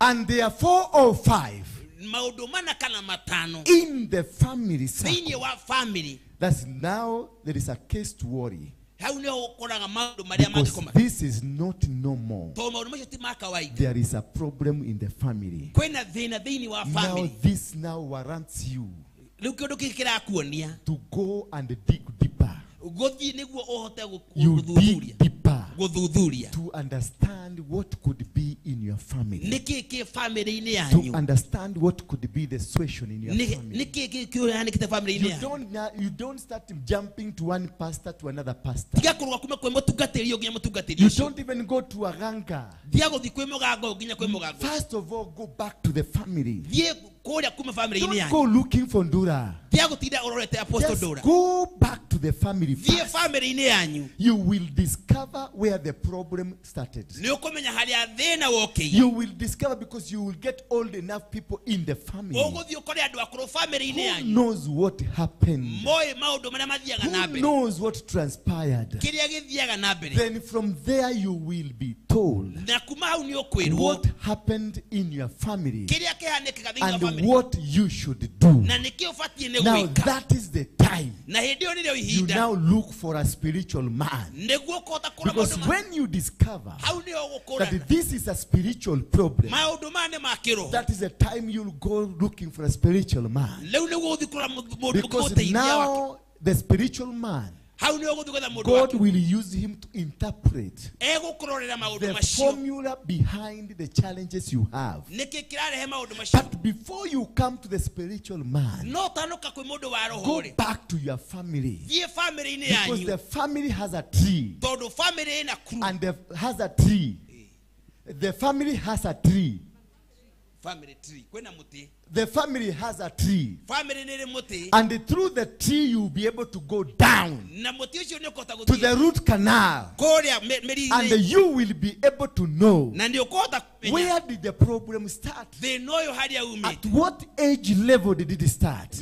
ne miaka igana undu ucio wa mbere At what age group did it start? ni hinda rire kundu wa And mbere this is what will help you now na kiu nikio giguteithia to kumenya do a spiritual battle. bare no ya kiro Spiritual battles are just not fought. bare no ndihotana You guo don't just fight any spiritual battle. tukana roe bara cia You kiro will struggle forever. ukung'eng'ana And you will be completely confused. na ugutukana You will not make anything. na ndukota Pastors will eat your money. maundu ma mutheri Bishops will eat your money. ciore cikuria Waganga will eat your money. agaga ni mekuria And pesa nothing you will get out na of hakuna it. kitu utakipata Nothing you will get out of it. hakuna kitu utapata Because kutoka you cannot be able to fight a disease you don't know. kama huwezi pigana If you go to a hospital, wathi a thibitari good consultant will refer you to the laboratory. na kuna mtu atakuelekeza kwa A kupimwa good consultant, mtu dagitari mwega ni a egukuelekeza good consultant dagitari mwega will direct you to go to the laboratory. ni egukuelekeria They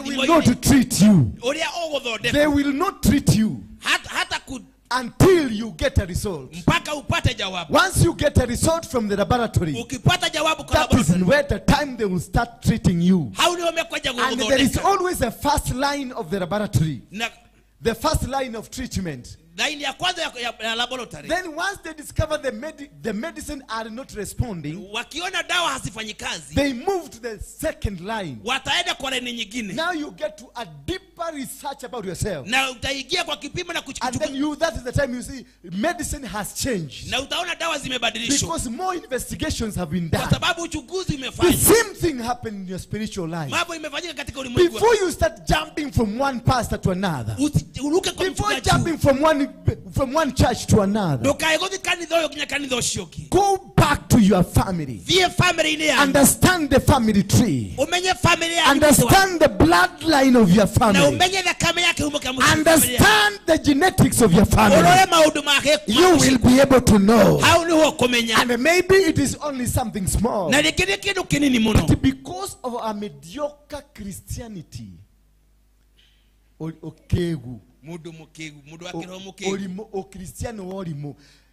And because of mediocre Christianity, ndio todo wa onokio kana o kristiano worimu you are told your grandfather, ukerwo guka wanyu when before he died, atanakua he asked nioririe your father to go and give him a goat. nierwetie baba wanyu amutwarire mburi Just a goat. mburi tu Not because of anything. ti tondu wa undu ungi Just a goat. The way I will ask my daughter, my son-in-law. uringiuria my son in law Nenedienda ugurire mburi. ndiraya ugurire mburi imwe If that has ever been mentioned to you, okorwo ndu cio nduri werwo if that thing has ever been mentioned to you, okorwo ndu cio nduri wa or werwo your husband has been ever told by your father, okorwo muthuri waku nderwo ni baba I wanyu want you to buy me a goat, ndirenda ugurire mburi that is a curse. kiu ni kirumi If the goat will not come, okorwo mburi ndiguka it will come to haunt you. iguka It will come to haunt you. igutuga kirumi kuri we If you don't take it kama hautaichukua when he is alive, wakati ako uhai you will take it when he is in the grave. utapeleka wakati atakapokuwa kaburini. Now tell that a Christian Leo ile muhonoki ucio to take a goat atware mburi who Jesus died for him. uria Yesu akuire na tondu wake. And all these goats were swallowed by Jesus. When he was dying, he died with them. Yesu akuire akiria mburi. You tell a Christian, Umothe mo Kristo, take this goat to your father. oe mburi cio twende baba wa. He said Jesus died Akuire Yesu ni akuire because of such goats. ni tondu wa mburi cia muhirigo ucio. That is being stupid here. Ucio ni ukegu munene muno makiri. Because this thing Jesus did not end. Yesu ndio ndio ukinyirie mwisho. In the book of Matthew, ifuku ria Mathayo, Jesus says, Yesu akiuga, I did not come to change ndiokire kugarura the laws of Moses. mawatho ma Mutha, I came to give them power. ndokire kumahe hinya. So if Moses was asking one sufuria, ogoro Mutha oragia thaburia imwe, now I have come to confirm two sufurias. ndoka gwikira muhoro wa mathaburia. So Jesus never changed Yesu anything. ndokire kugarura undu ono umwe. Jesus brought our relationship back with God. Yesu arehire ngwatanĩro itũ na Ngai. Jesus is second Adam. Yesu arĩ thĩ. Jesus is second Adam. Yesu arĩ Adamu wa kerĩ. When our relationship with God rĩrĩa ngwatanĩro itũ na Ngai was broken, yakuire, God found a way Ngai akĩgĩa na njĩra to how to return mankind back to him. mũndũ gũmũcokia mũgũnda wa Eden. And that is when he brought Jesus Christ. Nĩkĩo arehire Jesu. So Jesus came to bring the bridge that was broken. Jesu okire gũtukana daraca gũtukinya kwa ithe And witũ. then Jesus came and said, I have come to strengthen ndokire gwĩkĩra hinya the laws of Moses. mawatho ma Mutha. And then Jesus, Nake Jesu when he was born, rĩrĩa aciarirwo, when Jesus was born, rĩrĩa Jesu aciarirwo, he was born out of a prophetic word. aciarirwo na njĩra ya ũrathi. It was a prophetic word. Nĩ ũhoro wa ũrathi So wa hinya. everybody knew that Jesus is the Son of God. Ngai andũ othe nĩ moĩ Jesu nĩ mwana wa Even Ngai. his own father, Ona baba wao mwene who never birthed him, ũrĩa ũtamũciarire knew that this is not ordinary child. nĩoĩ mwana ũyũ ti mwana wa Because kawaida, the angel came. tondũ mũraika Even nĩokire. the king Herod knew this is not ordinary child. Ona Herode nĩoĩ mwana ũyũ ti wa The kawaida. people in the society knew this was not Andũ ordinary aitũ nĩ moĩ mwana child. ũyũ ndarĩ wa The kawaida. mother knew this is not Ona mami ordinary wao nĩoĩ child. mwana ũyũ ti wa kawaida. The elders knew this was not Ona ordinary child. atongoria nĩ moĩ mwana ũyũ ndarĩ wa kawaida. Everybody knew this Kila is mtu not ordinary. alijua hivyo. But being not ordinary, Kama venye hakuwa ordinary, but being not ordinary, ona akorwo ndarĩ ordinary, they took him through the process mamũtwarire na njĩra of a son of a Jew. ta mwana wa Kĩyahudi. They took him through every process Mamũtwarire na njĩra ciothe cia of a Kĩyahudi. son of a Jew. Ta mwana wa He was Kĩyahudi. circumcised in 8 days. Akĩrua na thikũ 8. He was told to give an offering Akĩrutĩrwo sadaka. of a dove. Ũhoro wa ndutura. Pigeon. Ndirahũgĩ. See, dirahoge. It is called in English Ndutura na pigeon. ndirahũgĩ. Don't speak to me Kikuyu. I'm not Kikuyu. No. They did a sacrifice. Walifanya ibada. They gave a dove Walipeana jiwa and a pigeon. na ndirahũgĩ. Dirahoge. Ndirahũgĩ. Nukweli wali na Gikuyu. Na Gĩkũyũ ndirahũgĩ. Ndutura na Wani ndirahũgĩ. ukonyu aruhe we. Ndutura na ndirahũgĩ. They gave a dove Makiruta ndutura and they gave a pigeon na makiruta ndirahũgĩ and a bucket of unga. na bagiti ya mũtu. And that was their culture. Na ũhoro ũcio warĩ wa mũhĩrĩga wao. And that was what it was done to every child of a Jew. Na kĩu nĩkĩo gĩkagwo igũrũ And rĩa mwana even wothe wa Kĩyahudi. today, this is what they're doing. Ona ũmũthĩ nĩguo mekaga. The people that gave us this word we're speaking, Kwĩna andũ marehirwo thĩ ĩno. the people who we speak this word, where it came from, Andũ arĩa twaragia ũhoro wao maumire kũu. these the people that did this to Jesus Christ. Nĩo mekire Jesu And maũndũ macio. at 12 years, Na miaka ta ĩrĩ. he was 12 years. 12 years. He was taken to the synagogue Agĩtwarwo kĩgongona-inĩ. where he was taught about the culture. Akĩbundithio ũhoro wa mũhĩrĩga. Remember, this is a son. Na ũmenye mwana This is ũyũ a son who is not ordinary. ti mwana warĩ wa And kawaida. this son was regarded highly. Na mwana ũyũ But aciarĩ. he was taken the processes Agĩtwarwo na that makinya. was required of a son of a Jew. Marĩa mekaga gũkorwo na So when Kĩyahudi. Jesus came, Jesu agĩũka. when he grew, Rĩrĩa he akũrire. never changed from a Jew. Ndagarũrũkire gũtuĩka He Mũyahudi. remained a Jew. Atuĩkire He Mũyahudi. lived a Jew. Agĩtũũra And Mũyahudi. walked a Jew. Agĩthiĩ na mbere ta And Mũyahudi. they, till today, Ona ũmũthĩ. they do like a Jew. mekaga ta Yahudi, They live like Jews. maitũraga ta Yahudi, Because he never came to change anything. na matiacenjirie ũndũ He no came to empower magĩũka gwĩkĩra what hinya was existing. kĩrĩa gĩothe gĩathiaga na He mbere, came to empower. magĩthiĩ na mbere na gwĩkĩra He hinya, came to empower. agĩũka gwĩkĩra hinya. Jesus came to empower Jesũ agĩũkĩra gwĩkĩra hinya what was existing kĩrĩa gĩathiaga na mbere, and what all the prophets of God, ũrĩa othe arathi a Ngai, they did what was necessary kĩrĩa gĩothe kĩa and hinya what was it for them. na kĩrĩa kĩarĩ And kĩa. when Jesus was going, Rĩrĩa Jesũ athire na mbere, he told the disciples, akĩra arutwo ake, do not go mũtigathiĩ beyond, makĩria, just remain in your society ikarai matũũra-inĩ manyu until you are convinced, rĩrĩa rĩothe mũkũgĩa, until you are convinced, until you change these kĩrĩa people.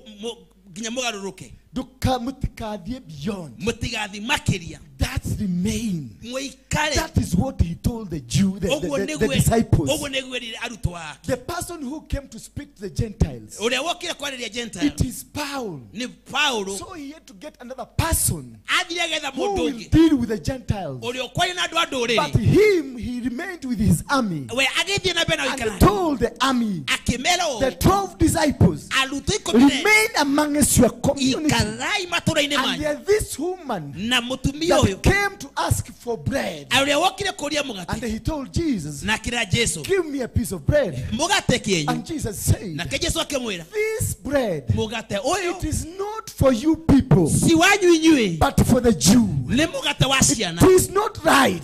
ti wanyu. Then the woman said, Na mũtumia akiuga, please, ndakũhoya, even if it is the crumbles, onokorwo nĩ gĩthũrũ itĩki, it's even the crumbles that are fallen on the table of the owners, onokorwo nĩ itĩki rũitĩka metha-inĩ, please give me. ũhe rũitĩki rũu. Jesus said, Jesũ ndakũhoya it ũhe, is not good ti wega to take the bread of your Jew kuoya mũgate wa and ciana throw it to the dogs.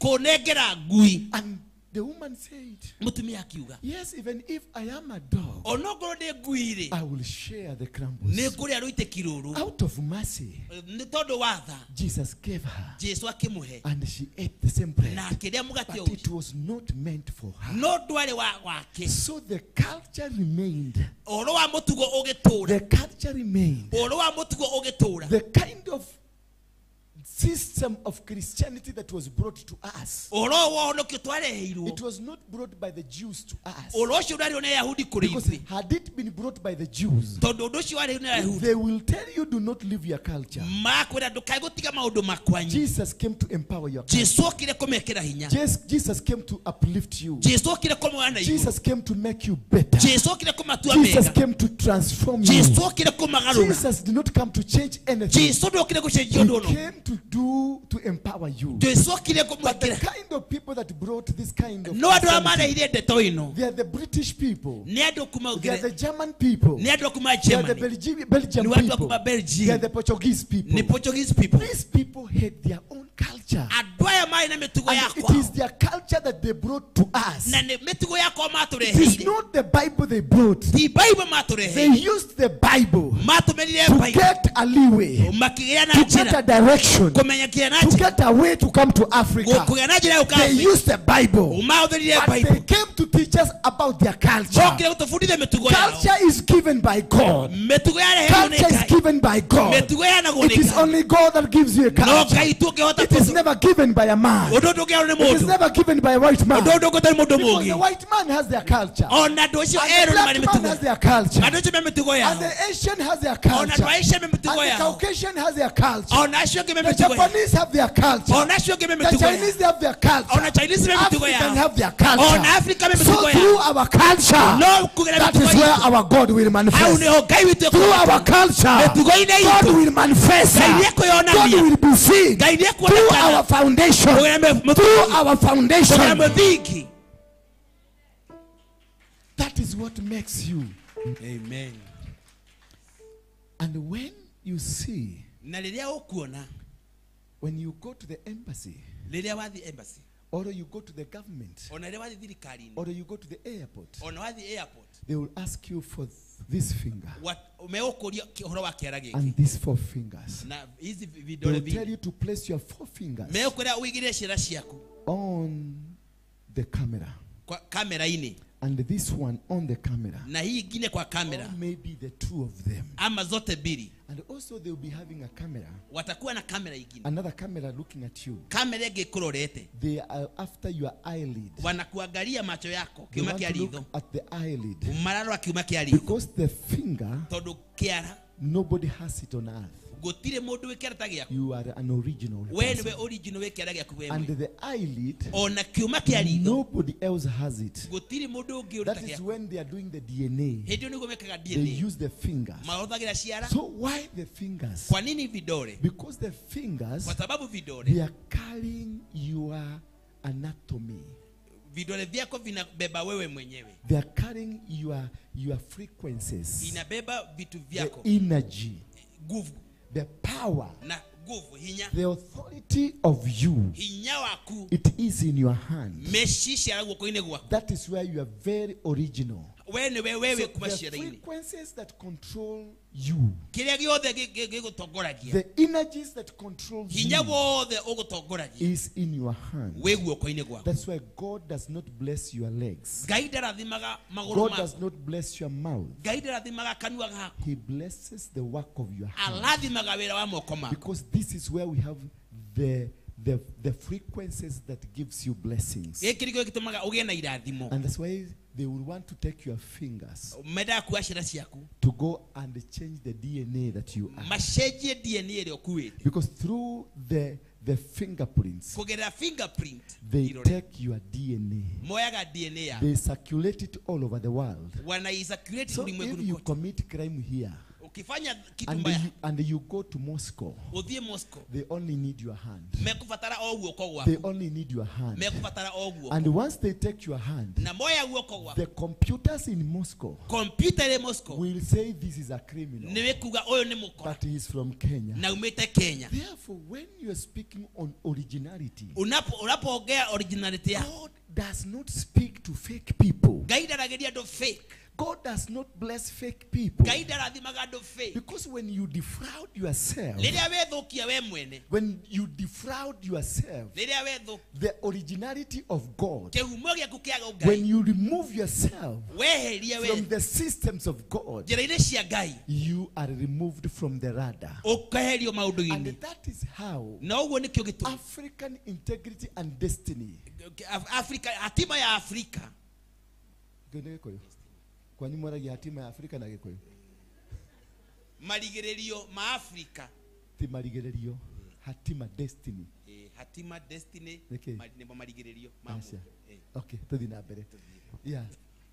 That is how when the white people came to Africa, andũ acio mokire Afrika, they took away our destiny makĩoya destiny because they were able to take our DNA, nĩguo mahote kuoya DNA, and which was a blessing for us, na nĩkĩo kĩarĩ kĩrathimo was gitũ substituted, kilibadilishwa, and then we became slaves. na sisi tukawa watumwa, We became their workers. tũgĩtuĩka atomu na aruti a wĩra. Psychologically, we became slaves. Hata kwa akili tukakuja, Spiritually, we became slaves. kiroho tukakuja And watumwa, we started thinking like them. tukaja gwĩciria tao. Like now, I'm preaching in English, Ndĩra ũmũthĩ ndĩrahunjia na gĩthũngũ, and there is no white man in this na church. hakuna mzungu hapa. You see how enslaved I am? Unaona ũrĩa mũndũ ũcio e ngombo, You see how enslaved I am? unaona huyo mtu penye There kwa is no mtumwa. white man in this church. Hakuna But I'm mzungu, preaching in English no ndĩrahunjia na gĩthũngũ, because you cannot understand Gikoyo. tondũ ngĩhota gũkũra na gĩkũyũ na Because kũmenya. you are not Gikoyos. Tondũ we ndũrĩ mũgĩkũyũ mũthomu. See how enslaved you are? And then you move around Na ũgathiĩ na mbere na and brag around how Kenya knows how to speak Queen's English. na ũgathiĩ na mbere kuna ũrĩa Kenya moĩ kwaria gĩthũngũ. They know how to speak Queen's English. Wanajua kuongea hiyo Kiingereza. Kenyans are good.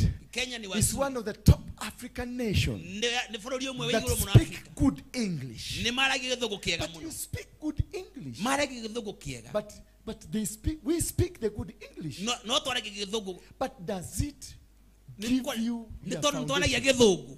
Does it give you the foundation? Inakupatia msingi. Does it help you? Nĩ Do ĩragũteithia. you change? Do you become white man? Nĩ gũtũma ũtuĩke Are you mũthũngũ. not the same black man?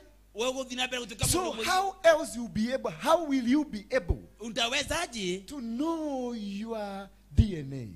Kumenya DNA yako. How will you be able Ukohota to hatia. do your spiritual battles Kurwabasha kushia if kiroho. you don't know yourself? Ogoro dui we You mwene. become a slave. Ati ni utuikite mutu.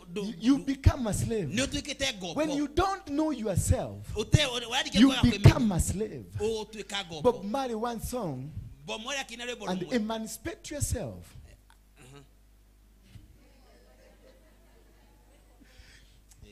Bob Marley said one time Bomoya akiwa muthenya umwe. that emancipate yourself from mental slavery. Wekure. Emancipate yourself Wekure. from the mental slavery. Kuma ukobo wa meshiria. None but yourself Natiri mundu unge wenewe. who can free your mind. Ungehota kwetwika free. And then he asked us, Na agituria for how long ni ginyari. are these people Adwaya. forever going to kill our prophets? Mekuraga anafia And itu. we stand aside Na tuikale tu kando. and look Na and tujiangalilie. say it is part of the book Na tugate ni that sehemu ya they ifu. got to fulfill. Inatimia. When person is dying, Mtu amekufa. people are being malnourished. Watu wanaumizwa. People are struggling. Watu The wanang'eng'ana. other day I saw Bill Gates Siku nyingine niliona was in Pumwani. akiwa They Pumwani. went with Kasongo Walienda na Kasongo. and they went to say Naenda kaenda that kusema our children Yakobo watoto will wetu be put chips on their legs watawekwa so that they can be identified electronically. ndiposa wapate And kujulikana. Kasongo was happy. Na Kasongo And akafurahia. Kasongo was saying no more paper certificates Akasema hakuna certificate za because now karatasi. your information Kwa sababu will information be put in your body. itawekwa kwa bonde ya And mifupa. Kasongo was like celebrating. Na Kasongo ni kama na celebrate. Sometimes later, Wakati the same mfupi basi. Kasongo came with something to do with vaccination of Na cows. Kasongo akakuja na mambo ya kuduga sindano. He went to the Maasai Akaenda kwa and Masai. they told the Maasai what they are going to do. Akawaambia Masai venye watafanya. He saw the real colors of the Maasai. Aliona kara ya He kabisa ya was just Masai. like Burukenge. Alisukuma Because kusukuma. this is part of the larger plan Hiyo ndio kitu to kikubwa sana. defraud us. Mhm. This part larger plan Hiyo ni to kitu take away kuchukua our destiny hatima yetu in plans. kwa mpango. The other day the same man came Mudhenyo ke mundu ugaroka and he said we are going now to have GMOs, na akasema tutakuwa na GMO genetically modified food. ikatakayo And we kutengeneza. had this Moses Kuria as the minister of trade. Tukaona huu Moses Kuria wa He ministry went and signed with the Kasongo. na wakaweka And mkataba they na Kasongo said now na GMO wakasaini mambo ya can GMO be done in ambayo Kenya. inaweza fanyika He Kenya was given some money na akapewa and pesa everything started working. na kidogo wote We ukajenga. went to court. We went to court Wakaenda and kotini we stopped it. tukaisimamisha. We went to prayers to the mountain. Tugethie mahoini We went to kiremaini Mount Kenya tugethie mauti and Kenya prayed there. tukihoya muno kuu. And one after, by the time we finished the prayers, Thutha wa kurikia mahoya Bill Gates and the wife separated. wali celebrate na mke wake They separated. wakategana. That is how to do spiritual battle. Hiyo ndio mambo ya kupigana vita za kiroho. You make sure your enemy does not succeed. Utafanya adui yako But you asifaulu. can only do it Lakini utaifanya if you understand ukishaelewa the root cause, ile sababu, the root cause kiini cha mambo of haya, what is happening. kile kinachofanya. GMOs were demonic. GMO ni roho maroho za shetani. The chips were demonic. Hiyo chipu ya miguu ni ya And the shetani. vaccination of cows was demonic. Hata sindano za ng'ombe ni Because they shetani. want to disinherit. Hiyo kitu ni ya Because they want to take away our inheritance. wanataka kuondoa urithi They wetu. want to take away the originality of you. Wanataka kuondoa kila They want to take away your personality wanaondoa heshima so that they can be able to deal with you in the spirit. waweze kukupata katika So roho. before an enemy attacks you, Kabla adui ya kupata, before an enemy comes into your life, kabla adui aje kwa maisha yako, they first deal with you. wanamenyana And na they wewe, deal from your background. wanasukumana wewe They kutoka kule deal nyuma, from your source. kutoka mahali They umetoka, deal from where you came from. mahali umetoka wanaanza hapo. That is when they will be able to succeed. Hapo ndipo watapata They kushinda. cannot be able to succeed to battle you Hawezi if kupiga they vita don't know your foundation. kama hawajui msingi wako. For you to go down, for Wewe- the enemy to destroy you, ili adui akumalize, for the enemy to destroy you, ili adui apate kukumaliza, for the enemy to destroy you, ndio yote uko nina. they must have understood you. no kinya mwa makomenye They must know your character. no kinya mamenye tabia They ciaku must know your DNA. no kinya mamenye DNA They yaku must know your system. no kinya mamenye They jira ciaku must know your blood group. no kinya mamenye They must thakame know your clan. no mamenye buhiriga That waku is why the government of Kenya, that is why the government of Kenya, kiu niko kiratuma thirikari ya when you Kenya go to take an ID, ugithie kuya kibandi they will ask you, makurie what is your clan? muhiriga waku ni uriku What is your mbare? bari yaku ni iriku What tribe are you? wewe mukabira iriku What location was your mother born?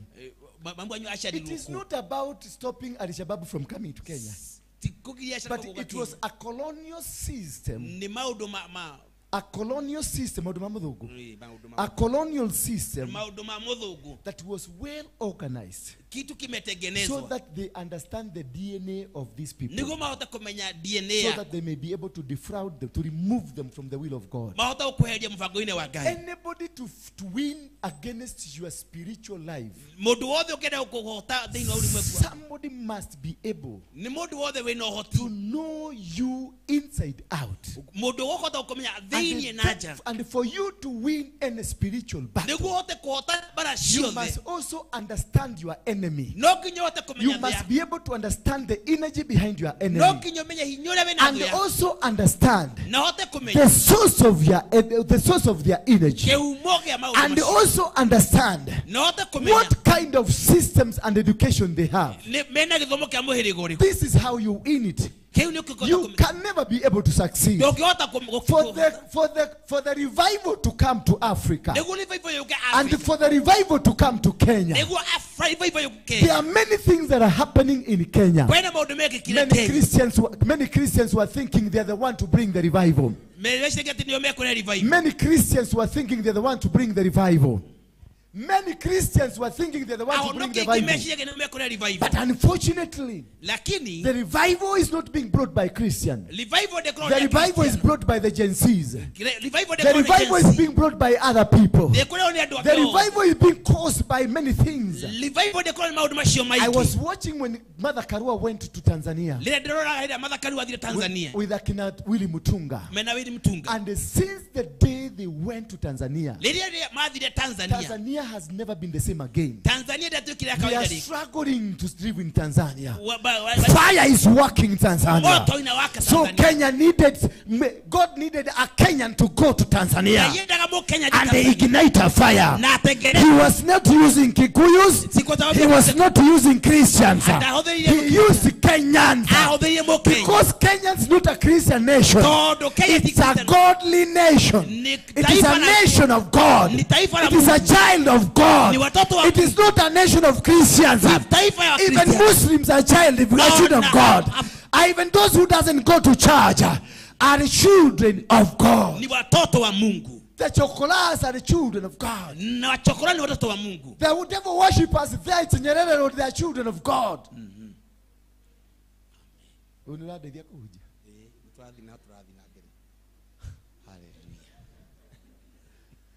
Every person in Kenya kila mtu katika taifa la Kenya is carrying an original DNA. amebeba original DNA Every person who is a Kenyan mtu yote ambaye ni wa Kenya has an original DNA of heaven. akona original DNA ndani That yake is why you see Kenyans, na nikiona Akenya wherever they go, mahali wanaenda fire will come. moto inatokea Fire will come. moto inatokea Fire will come. moto lazima I itoke went to the United Kingdom nilienda United Kingdom just the other day siku and nyingine they closed the Freemason. nikafunga I went to the palace nikaenda and they Paris closed the palace. nikafunga Paris I went to the Stonehenge. nikaenda Stonehenge I closed the Stonehenge. nikafunga Stonehenge Things are working. moto mambo In the palace, hata Paris fire is inside there. moto iko ndani Camilla has been sent packing. And the children of Diana na watoto wa Diana have been brought back. I have been Because the leadership belongs to them. Amen. The person who was supposed to become a queen in the UK, Mundu wale tuke queen it is Diana. ni Diana. That is why they killed her. Ndikyo mamura Because Diana got married to an Indian. Todo Diana Was it an Egyptian? An Egyptian. And because they don't want to be connected. Kwa sababu wao kuna All kuungana. making an Egyptian become part of them. Egyptian wakuja And wakakuwa these fasi people sehemu ya. called Egyptian are not good. Na hapo ndipo You Egyptian see si what is wazuri. happening in UK, in the US. The same Egyptian is disturbing our friend Trump. Hao Egyptian bado wanasumbua marafiki Elon zetu. Musk is an Egyptian. And that's why it's causing all this problem. Now they are separating, as I told you, they will not go longer. Hawataenda sana. So after many years, Baada ya miaka mingi, after many years of the children of Diana being neglected, watoto wa Diana walikataliwa. the woman that came to the family, Yule mama aliyekuja kwa familia, Camilla, was removed. akaondolewa. She's not a queen. Kwa sababu yeye si And queen. the children of Diana Na watoto wa Diana are going to take over. watakuja Are kuichukua. going to take over. Watachukua. And the system of God Na will stand. itasimama. Because that is the system of God. Huo ndio wakati wa This Mungu. other was a system of the Freemasons. Hii ilikuwa system ya God Freemason. has his own way of doing Mungu things. ana njia ya kufanya God has mambo. his own plan to do things. Mungu ana nyakati za And kufanya the mambo. glory of God Na utukufu wa Mungu will be witnessed. itaonekana. Because from Kenya, Kutoka Kenya fire will work. moto I itawaka. went to Moscow. Nilienda Moscow. I went inside Moscow. Nilienda ndani ya And I Moscow. was able to move inside like somebody who was not seen. Nilipokuwa natembea kule ndani, And I entered into the room where Putin was. nikaingia tu mahali ambapo Putin alikuwa kwa rumu hiyo. No, there is not like Kenya. Huko si kama Kenya. You know, in the White House, Ule White House, in Parliament in UK, ile parliament ya UK, enter niliingia. as a tourist. Nikaingia kama Not mtalii. like this one of Kasogo. Si kama hii ya Kasongo. It is guarded, it's like something there. Ni kama tu And it's an old rugged house. When I become the president, I'll demolish it. Amen. And they build a new palace. And they build a new palace where the glory of God will be witnessed. Hallelujah. Amen. When I went to Moscow, I went inside. I pretended I was a tourist. I used the direction of tourists. And I went together with the tourists. Then I saw a delegation. That was a delegation of people who were entering where Putin was. Nikaona watu wanaingia mahali Putin ako. And I jumped inside the nikaluka mara moja hapo. Nikasema Jesus. Nikasema Yesu. You said. Ulisema. Utapita katikati yao. Ateneka na hawatakuona. Na matika. I got inside them. Nikaingia ndani. And the next minute. Na dakika hiyo. The hand of Putin. Mkono wa Putin. Was with my hand. Tukapatana. That's the time they discovered. Hapo ndipo walielewa. Ah, who is this? Kwani nani They huyu? asked me, who are you? Who are you na nani? I told them I think I'm lost. Ni kama nimepotea njia. Where do the tourists go through? Kwani watalii A soldier came very quickly. Soja akakuja kwa haraka. And took me where the tourists are taken. Akanipeleka mahali watalii wao. Now, do you know what? Unajua kwa nini? We came from this. Tulikuja kwa hii njia. And God had told me, I'm sending you there. Ndagutuma ko. You shall move across it. Utapita tu hivyo. And then once you move across it, ukipita hapo katikati, the peace of the world will start coming. Na amani ya ulimwengu ita. I entered. Nilikaingia. There is no way they could turn me. Hakuna njia ingenifanya nipage It is one way. Kwa sababu ni njia moja. So when they discovered I'm not one of them, walipogundua mimi si moja, assisted me. In the next journey, kwa channel nyingine, they assisted me. Wakanisaidia. To the next journey, kwa channel nyingine. And I crossed nikapita to the other side. Paka pande nyingine. Before I got out of Moscow, kabla nitoke kule Moscow, Putin, Trump and Putin. Trump na Putin. Trump called Putin. Trump alimuita Putin. For the first time. Kwa mara ya kwanza. The president of the United States of America. President wa United. They started a peace process. Na wakaanza mpango wa amani. And God told me. Na Mungu akaniambia. It has been confirmed. Imekuwa confirmed. The peace process. Imedhibitika. Has been started. Imeanza. Oh, hallelujah. Bwana Yesu asifiwe sana. Amen. You only need unahitaji to understand kumenya the originality of a problem. asili yako. You only need Unahitaji to understand kumenya the originality of a kind of a situation that you are going through. originality. It is very simple. Ni rahisi sana. And when I went to the UK, Nilienda vile UK. you know, it was a surprise again. Similar thing happened, Nilipoenda which UK. happened in Moscow, Kremlin. Kama ile ilifanyika Moscow. Then I went to the compound Nikaenda tu kwa at the palace. Kukero Palace. Then I told the people I was with, Nikawaambia what I know, ninachojua. I will get into that palace. Kile ajo inagotonya kule palace. Inside. Kule dhini. They told me you cannot get there. Makejira diki You utagotonya. got to have an appointment. No ginyokoro wina And you got to take about 1 year utachukua muda wa miaka kama before you get here. ndio upate kuingia. So maybe you go back to Kenya. Maybe ukishoka Kenya. Then plan. No fage. We can organize and apply. Nituko kwagira ulia Maybe they can agree. maybe kanome I ticket. told them Na nigi I never applied for the visa. siku apply visa. So I'm not also going to apply for anything called UK. Sita ku apply mambo kama hiyo. I'm not applying anything. Sita apply chochote. Because whoever gave me the visa Aliyenipatia visa. to come here, Woka woko. the same person Omudu wa ushio. spoke to me Neji. that you are going to get through. Nitaigia huko. As we were talking, Tidato ugo toralia. you saw when I think you saw the video. Nijue ni woni the video. When I was speaking to the soldiers there. Lile daragia na As I digari. was talking to the soldiers Lile daragia na digari. and the people who had taken me there, Na dama dola I saw ku. William crossing. Niliona William. And William was with a delegation. William They were walking towards the palace. walikuwa wanaelekea Paris. I jumped again Nikaruka mara tena into the delegation kwa huo mwezi. and I walked alongside William. Na nikaanza kutembea. You know na the people in UK, they walk this way. Wanaongea I walked with them. Madhiago. You have to walk with your style. Lazima utembee na style I yako. walked with them. Nikatembea na wao. When inside where Charles is here, nikajipata kule that ndani. is when they discovered Hapo ndipo walipogundua they have a foreigner here tuna mgeni hapa. who is not permitted to be here. No mwetekelirie guka I huko. jumped where Charles was. Nikaruka mahali Charles I alipo. greeted him Nikamsalimia and walked out. na nikatoka nje. Then I crossed the way I crossed. Tena nikarudi venye nilikuja. Because I understood Kwa sababu nilielewa.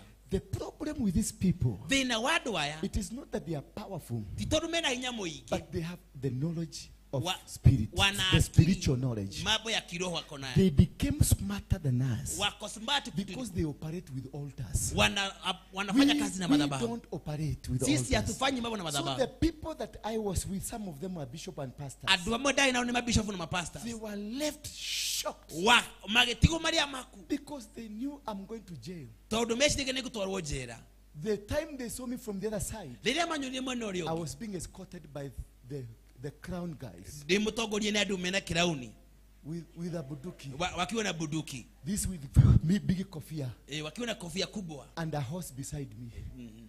I was taken Nikapelekwa to the gate getini. where they stopped me, Haria maginyirie. where left me. Haria madigire. I knelt there Geturia maru hau. and I picked soil, Ngioya tiri. the soil that I came with. Toiria ndokire naguo. I knew I have finished that kingdom. Nikajua nimemaliza. I have finished that kingdom. Nimemaliza hiyo. And God will restructure the na kingdom. Mungu ameshinda hiyo. God will put it again in a manner that wills him. Mungu atafanya hiyo. That is simple. Na hiyo ilikuwa You rahisi. don't need to come and shout here. Kingdom fall!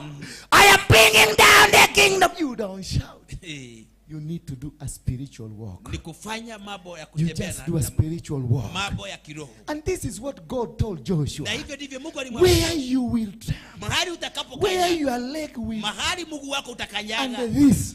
Na kukanyaga. And this. Na hii ingine. It will belong to you. Itakuwa yako mwenyewe. It will belong to you. Itakuwa yako mwenyewe. It is mwenyewe. not by power. Si kwa nguvu. It is not by force. Si kwa uwezo. It is not by blood. Si kwa nguvu. No by flesh. Si kwa uwezo. But by the Spirit of God. Roho wa Gai. You make it. Utaweza. You win every battle. Utashinda vita You are zote. not condemned. Wewe hauja. You got the power. Uko na nguvu. To do the will of God. Kufanya mpango wa To be Mungu. where God wants you to be. Utakuwa mahali Mungu There anataka. is no gate. There is no gate. Hakuna mlango. There is no system. Hakuna system. There is no power. Hakuna nguvu. On this earth. Hapa duniani. That can stop me. Itakuzuia wewe. Getting where I want. Kuingia mahali unataka I want kuingia. to assure you. Nataka kukuhakikishia. The time I get to America. Nilipoingia Amerika. The time I will get to America. Wakati nitakapoenda Amerika. I will meet this man. Nitakuta huyu mtu. And I will have a photo with him. Nitapigwa picha na yeye. Yes. Yes. By the time he realizes. Wakati nitakapogundua.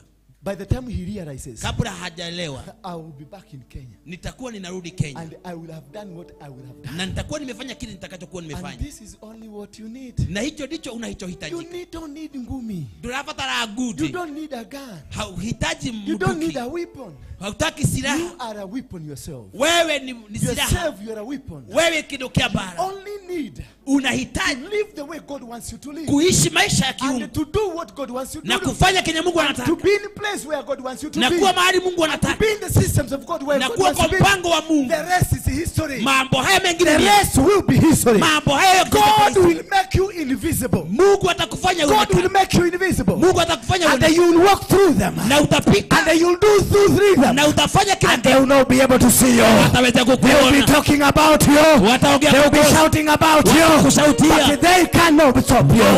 They have tried to stop us. wamejaribu kunyamazisha. They have tried to fight us. hawatakukukumbita. And the God we have Mungu tuliye naye is much more stronger than them. them. ana uwezo. The God that is with us Mungu tuliye naye is much bigger than them. ana nguvu. They can never fit you. hawatakuweza. They can never bring you down. hawakuwezi They letewe can never win against you.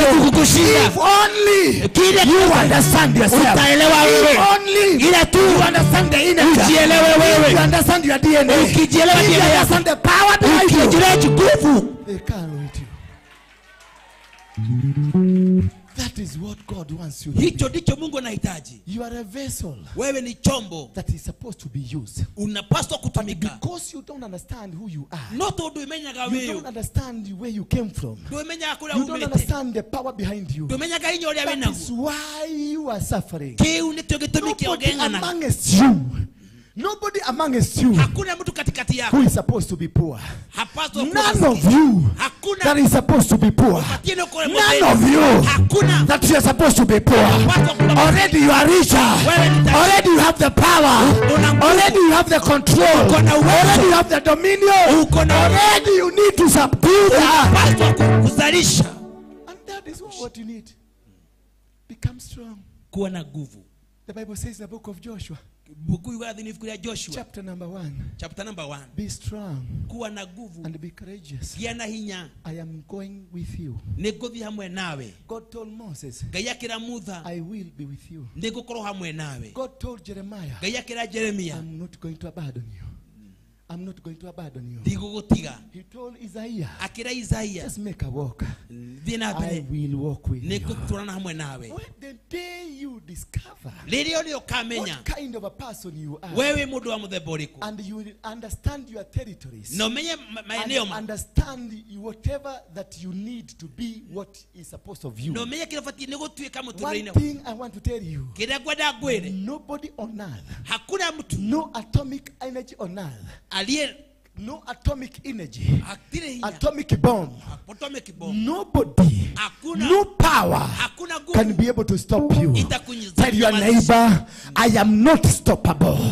Nobody can stop me. Tell your neighbor, tell neighbor,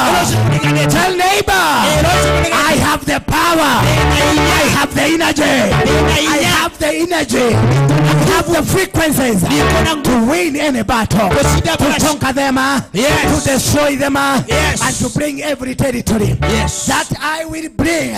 We don't flesh. Our weapon, our battle is not flesh and blood, but against principalities,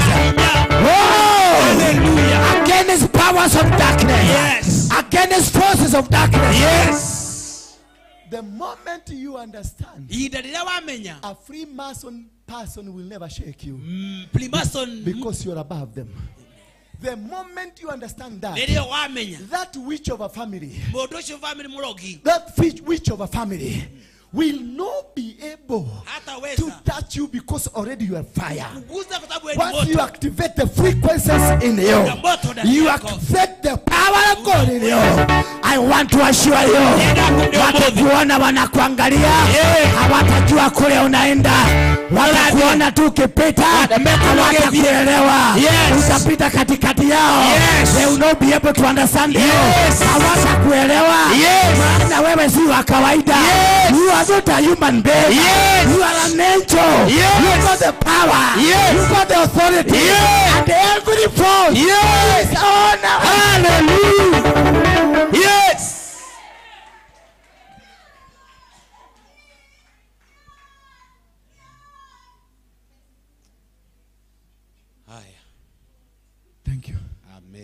amerudishwa kazi. Karadhi leo unawashokio wira. Bwana asifiwe sana. You don't live like a coward. You don't live hauishi like a foreigner in your nation. Kama mgeni katika ishi yako. Africa is the cradle of mankind. Yes. Africa, it is the Garden of Eden. Afrika ni shamba la Eden. You go to Israel, we don't have the Garden of Eden. Eda Israel hautaona. Garden of Eden was far east of the world. Are you getting me? Yes. The Garden of Eden, shamba la Eden, was far east. Ilikuwa tu bali wa mashariki. East of the world. Mashariki. Where is east of the world? Mashariki iko pande gani? And it was in the middle of the world. Iko katikati. Which country that is in the middle of the world? Ni taifa gani iko katikati? Then what are you going to look there? Unaenda kuangalia nini, kutafuta nini kule? The scientists. Wasayansi. The scientists. Wasayansi. They came. Walikuja. There near Turkana. Hapa Turkana. And discovered the oldest skull of a human being. Wakagundua ile skull ya ule mtu mzee kabisa duniani. In the world. Katika ulimwengu. They have not discovered anywhere in the world. Hawakudiscover mahali kwingine. Then you tell me to go to those crooks in Israel? Na unaniambia ile kule crooks in Israel? That they have anything for me? They don't have anything for me. Hawana chochote yangu. I am the Israelite. Mimi ni Israeli. I am the Jew. Mimi ni Myahudi. I am the Israelite. Mimi ni Mwisraeli. Can you tell your neighbor you are Mwambie jirani yako jirani. I am the Israelite. Mimi ni Israeli. The child of God. Mtoto wa Mungu. I am the Israelite. Mimi ni Myahudi. The child of God. Mtoto wa Mungu. Last time I was in Lodwa.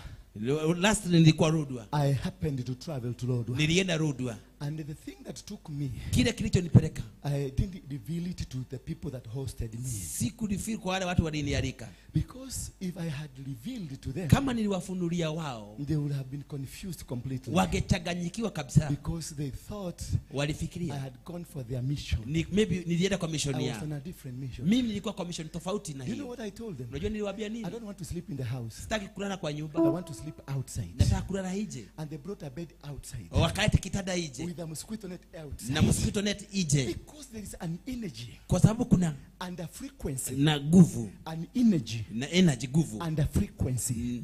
I'll teach you some other time about the frequencies and the energies. Nitakufundisha tofauti ya mambo mawili. You need to activate. Ile kitu unapaswa kufanya. Take power. Chukua nguvu. To take control.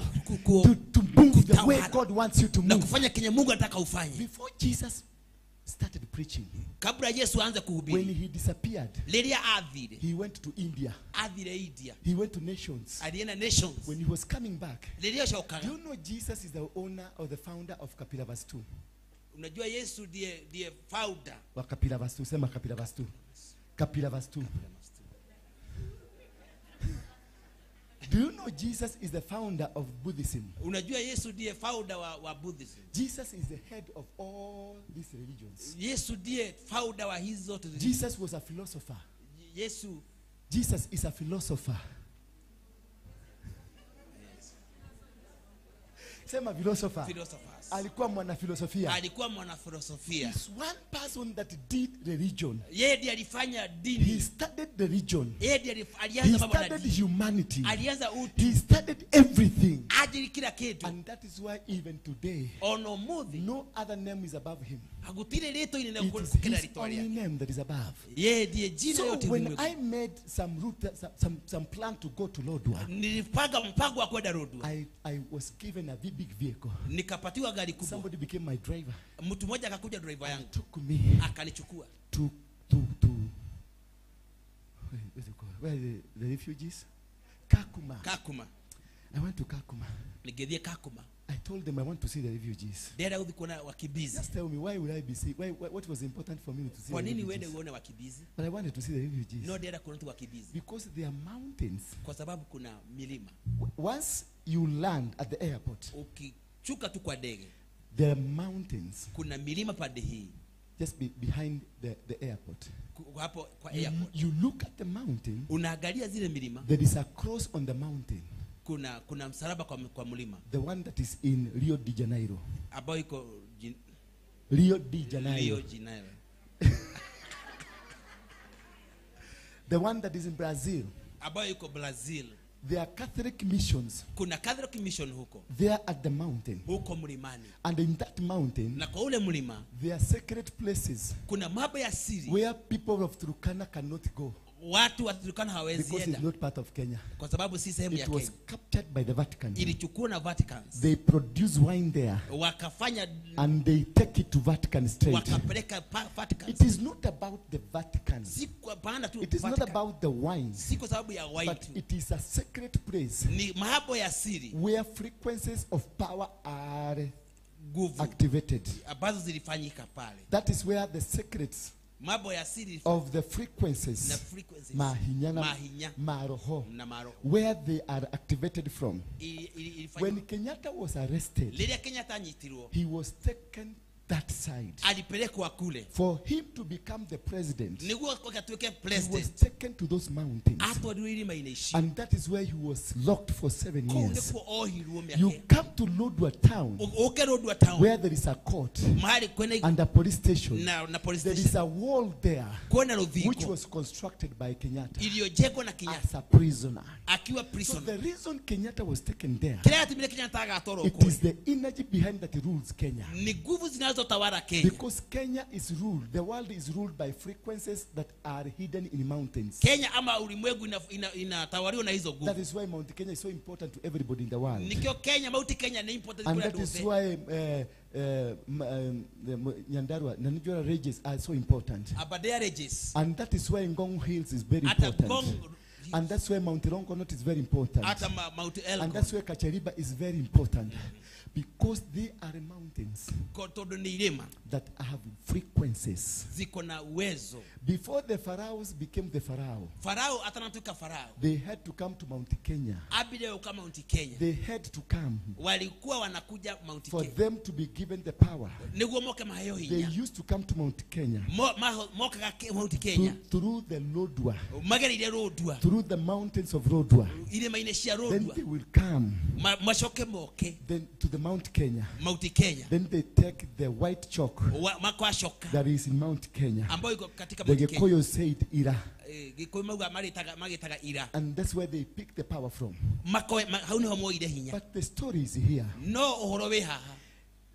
Egypt, Watu kutoka Egypt. Egypt, it is not the Egypt of today. Si Egypt ya kisasa. The Egypt of then was black men. Egypt ya wakati ule ilikuwa ya watu And weusi. that is now you come down to Sudan. Bado hapo ukiteremka kidogo na Then Sudan. you go to Mali. Ukuje Mali. Then you go to Turkana. Uende Turukana. Then you come back down Unakuja hapo chini kidogo. near Kitale.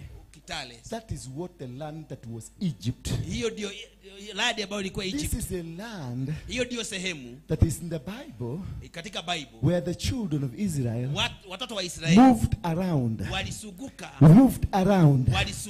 for 38 good years. miaka 38. Now they used to move towards Turkana Sasa wanaenda mpaka to pwani za Sudan, kule Sudan. and they're moving because Sudan, the Egypt of today, Egypt ya it kisasa was Sudan. iko kule Sudan. Those are the people that we call the Egyptians. Hao ndio watu wanaitwa The Egyptians. Sudanese Sudanese are the Egyptians. ni Egyptians. They are the ones that were controlling. Hao ndio It is not walitawala. the Arabs. Waliitwa Arabs. Arabs were not there. Arabs hawakuwa huko. These were the black, this one that cut this. Ambao And the Turukanas. na Waturukana. Those are the people that were tormenting the Bantus, the Negroes. Hao ndio walifanya. And the Negroes are the real Jews. Na Negroes ndio Jews. Those are the people that walked with God. Hao ndio watu walitembea na Mungu. The Maasais, the Kikuyus, those people. Masais na the Because Kikuyu. these are one tribe. Adosho made roho The mwenye tribe roho of mwenye. Judah. The tribe of Naphtali. The tribe of Dan was not allowed. Dan was finished. The tribe of Ephraim. The 12 tribes of Israel. They are all from Ethiopia. Wote wametoka Ethiopia. Going down to South Africa. Kwenda mpaka And South this is Africa. what we call the Garden of Eden. Hao ndio So shamba la Edeni. going to Lodwar, Tulipokwenda me Lodwar. going to Lodwar, Nilipoenda Lodwar. there is an energy I needed from the mountain. Kuna kitu nilitaka kule. Because I had to cancel Nilikuwa nataka for kucancel. Kenya to become free. Kenya For the revival to come to Kenya. ili revival ikuje Kenya. And for Kenya to become free, Na ili Kenya iwe huru. we had to do one thing. Na tunapaswa tufanye kitu kimoja. We had to follow the map of Exodus. Tunapaswa kuangalia mapu ya Kutoka. We had to follow the map of Exodus. Na kufuata hiyo mapu ya And the map of Exodus. Na mapu hiyo ya Kutoka. You get it from Lodwar. Ni kutoka Lodwar. You go to, where did you call it? Lodwar. No, the refugee camp. Kakuma. Kakuma. Then you go to the mountains of Juba. Na kwenda mpaka milima ya Juba. Because that is where they left the beacon. Hapo ndipo waliweka alama of slavery. Ya utumwa. That is why until today hata sasa we have refugees there. Tuna wakimbizi. Because it is a portal of slaveryness. Ni hiyo uzalisha. That is where the children of Israel moved round and hapo round ndipo and wana wa round. Israeli walisuguka miaka hiyo. It is a portal. And it is a portal. Nilango. It is a portal that can never allow Kenya to be successful. Because that's a portal of slaveryness. Just imagine this. In that camp, we have people from Burundi. In that camp, we have Rwandese. In that camp, we have DRC. In that camp, we have Mozambican. In that camp, we have people from Mali. We have Sudanese. We have Oromos. We have people from Eritrea. We have people from Somalia. In that camp, we have Africa. Because it is a portal. And the Europeans, when they were told to remove it from Kenya, they refused. Because that is where they generate the frequencies. They generate the frequencies to rule the world. They control the world through the slaves. The United Nations. Umoja wa Mataifa. The United Nations. Through refugee. UNHCR. That is where they control nations. So they will never want Kakuma to go. They will never want Dadaab to go. Because it is a portal. A portal that was left by the children of Israel. That is where we have Kadesh what? Yeah? Kadesh Patel. Kadesh Patel. Kadesh Barnea. Kadesh Patel. Paranea. Oh, Paranea. Okay. Kadesh Barnea. Where they discovered. That is the time where they discovered. They have been moving here for 38 years. That is the portal that needed to be cancelled. When I flew from UK, I had to go to the portal that UK was using to control Kenya from. And I had to go to the mountains of Lodwar, where the Vatican was controlling this nation from. And again I had to go to Rironi. Oh, Rironi, the other somewhere there near Rironi, where you have the oldest Catholic church in Kiabu, Tigoni. I had to go there. That is where they have another portal. That the energy that controls Kenya spiritually, I had to go there. Demolish it. Lodwar, demolish it. Kakuma, demolish it. Kenya is becoming free. Yes. Kenya is becoming free. Kenya inaachiliwa. You don't need a weapon. Hauhitaji vitu vya. You don't need a panga. Hauhitaji panga. Because when I was in Mungiki, I used panga. Wakati nilipokuwa Mungiki nilitumia upanga. God came to my life. Nilipokuja kwa maisha. He told me no weapons. Hakuna silaha. Oh, it's about knowing the secrets of God. Ni kujua siri za Mungu. If you understand the secrets of God, ukijua siri za Mungu, and understand the secrets of your enemy, na kujua siri za adui yako, you just need to walk. Hautatembea. You just need to walk. Tembea tu. Can you rise up on your feet? Simama na miguu yako. Can you need to walk? Simama na miguu yako. You just need to walk. Unahitaji tu kutembea. And you defeat defeat your na enemies kushinda adui and yako destroy your na enemies. kuharibu You maadui. don't need 10 people. Hauhitaji watu You 10. don't need 20 people. Hatuhitaji watu A 20. person by the name Gideon Mtu ambaye anaitwa Gideoni had prepared 32,000 men. alitayarisha jeshi 32,000 32,000 men na hao wengine to go and fight the Midianites. na kwenda kupiga na Midian. But God appeared to him Na Mungu akamtokea and he told Gideon, naye akamwambia Gideoni, this battle vita hizi is not won by fire. si kwa moto, It is not won by weapons. si kwa vita. You shall win this battle Utashinda hizi as a vita man. As a man. kama mtu. And he called him, akamuita, you man of valor. Mtu huyu wa vita. You man of valor. Mtu huyu wa Jabayaita. You man of valor. Wewe mtu hapa. You shall win this battle vita hizi as a man. Kama mtu. Remember this guy. Remember. Had prepared 32,000 men. But God reduced 32,000 to only one man. Yes. You are going to win the battle of your family. Yes. As a man. Yes. You are going to win the battle of your business. Yes. As a man. Yes. You are going to win the battle of your ministry. Yes. As a man. Yes. You are going to win every battle. Yes. As a man. Yes. You don't want weapon. Yes. You don't need weapons. Yes. You need God. Yes. You need God. Yes. You need God. Yes. You need God. Yes. Ah! Yes. Hallelujah. Thank you. You become a prophet. Amen. Thank you. Hallelujah. Oh yes. Hallelujah. You don't need hauhitaji weapons of mass destruction. Vitu vya vita You ushinde. need Jesus. Unahitaji Yesu. You need the Holy Spirit. Unahitaji Roho You Mtakatifu. need to walk with God. Unahitaji kutembea na Mungu. Wherever you walk with God, Popote unapoenda tembea na Mungu. God does things Mungu. that no man can do. Hakuna kitu mtu No anaweza. man can do. Mungu. I want us to dance. Dada tuine. I want us to Dada tuine. Kidogo tu. hold on. Hold on. Nataka tumchezee Mungu. I want us to dance Nataka tumchezee Mungu. because we are activating Sasa tuna activate a frequency.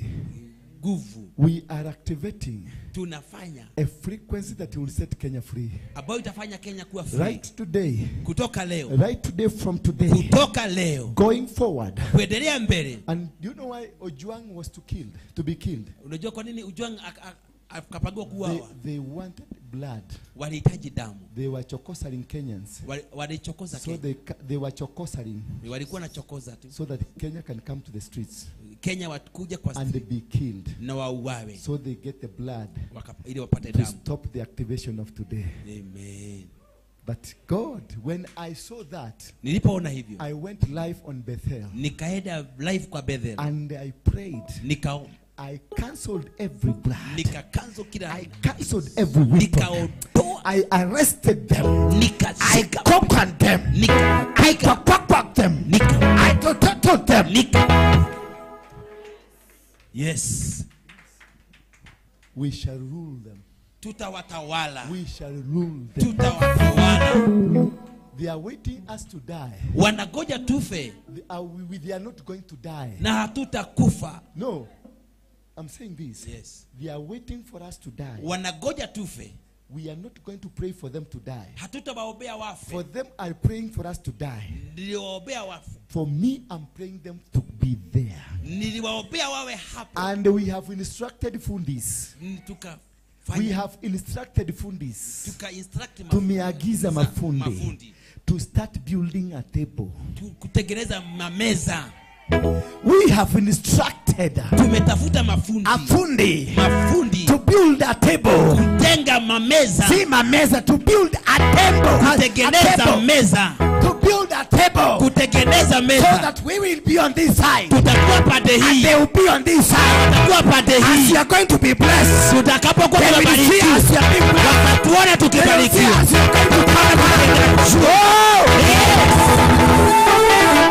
Hallelujah. As you prepare for your sacrifices, unapojiandaa kutoa sadaka yako, place your sacrifice along here. Tutatoa sadaka zetu kwa madhabahu all round at the table. Kwa hapa kwa hii meza. We are activating. Tunafanya hivi. And meanwhile, kwa muda mfupi. Meanwhile, the mediocre, wajinga these people told me I stopped making noise to them here walisema tisiwapigie because kelele they are big people. sababu ni watu wakubwa I stopped nisiwe na wakelelesha hapa nisiwe na wapigia kwa sababu kelele ni watu wa maana kwa sababu sana. ni watu wa nguvu sana. Hallelujah. Amen. They summoned me in my office. Walinisamon kwa ofisi. And they told me this. Wakaniambia hii. Stop this. Baba wacha hii. And I told them sorry. Nikawaambia very sorry. I will not repeat. Sitarudia tena. I will be hitting you daily. Nitawagonga kila siku. If you want to go, go. Mkitaka kwenda endeni. Nothing you are giving me. Nothing you are singing for God. Mnamwibia sing for him. Mwibie. You don't want. Kama mtaki endeni. I don't care. Yes. Yes.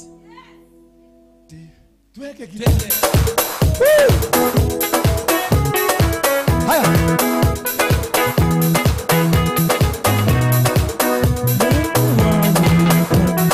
Praise it here.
You come here.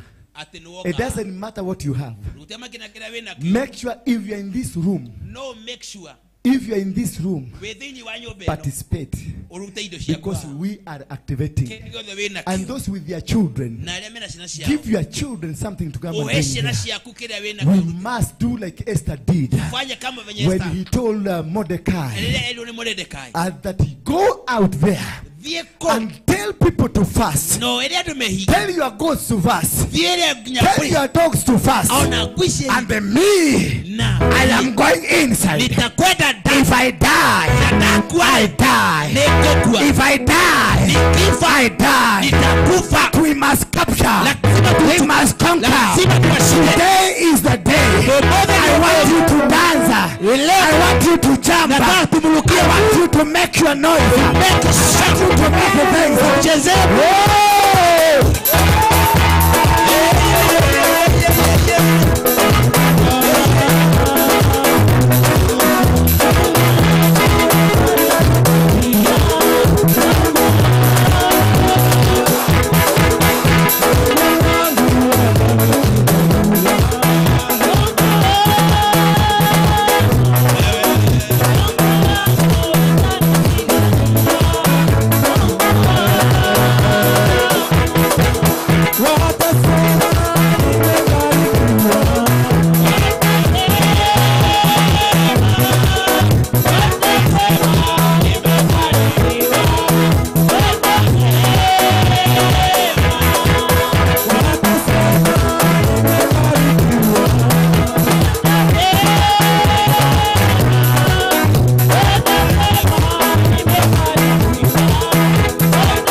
you lift up your hand?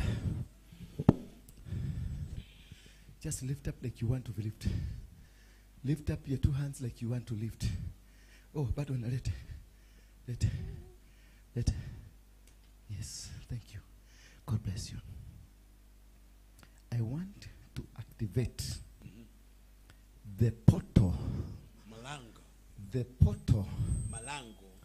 that opens Itakaofungua. your financial breakthrough. Itakaofungua sehemu yako ya pesa. Just lift up your hand. Na mikono yako juu mbele za Say Bwana. in the mighty name of Jesus. Kwa jina la Yesu Kristo. Say in the mighty name of Jesus. Mighty name of Jesus. I humble myself before you. I humble before you. That God, the wisdom you gave to Solomon, give it to me. In Jesus' name. In Jesus' name. There it has come. There it has come. In Jesus. You can feel it. Oh yes. The doors have opened. Oh yes. The doors have opened. Oh yes. The breakthrough has come. Oh yes. The breakthrough has come. Oh yes. That is the breakthrough now. Oh yes. The angels are all over here. Yes. Oh. Malaika wamejaa ndani ya nyumba hii. Where's my book? Give me, please, and give me Daniel 10. The book I gave you. Just leave. Open up your lips. Open up your lips. Talk to God. Catch it. It's the time for you to get it. Get it now. Get it now. Daniel 10. Get it now. Get it now. 12. Get it now. There is communication. There is a communication. There is a system that is happening in your life. There is a system that is happening in your life. There is a system that is happening in your life. Receive!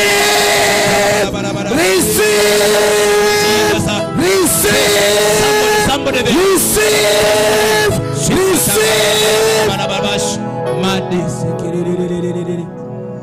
Daniel 10 verses 12. Any generational curse, any generational curse, laana zote za kizazi, any power that is in the bloodline of your family, any forces of the forces of the darkness, the family tree that has hindered you from becoming successful. In the mighty name of Jesus, I declare you powerless. I declare you powerless. I declare you powerless. I declare you powerless. In the name of Jesus. Any word that was spoken against you, any authority that was said against you by your teacher, by your father, by your elder, by your church, by whoever that is in authority, that is above you, and they said you are going to fail, and they said you are not going to succeed, and they said you are a failure, and they said you will be poor, and they said you are not going to succeed. From today, I bring you down. In the name of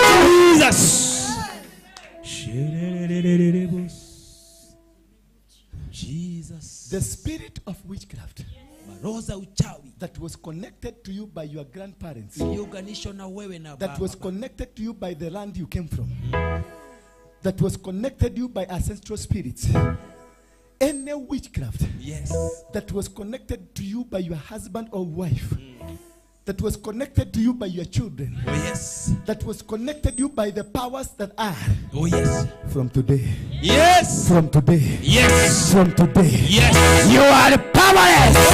From today, lose them, lose them, lose them, lose them, lose them, break them, break them, no break them. Lose in the name of Jesus. Lose in the name of Jesus. Break them. Lose in the name of Jesus. Lose in the name of Jesus. Lose in the name of Jesus. No capas. Lose in the name of Jesus.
Sikiliza, inua mikono yako.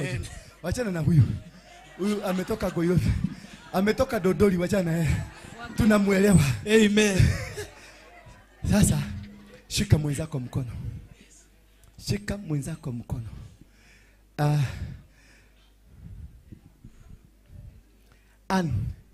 Nipatie Danieli.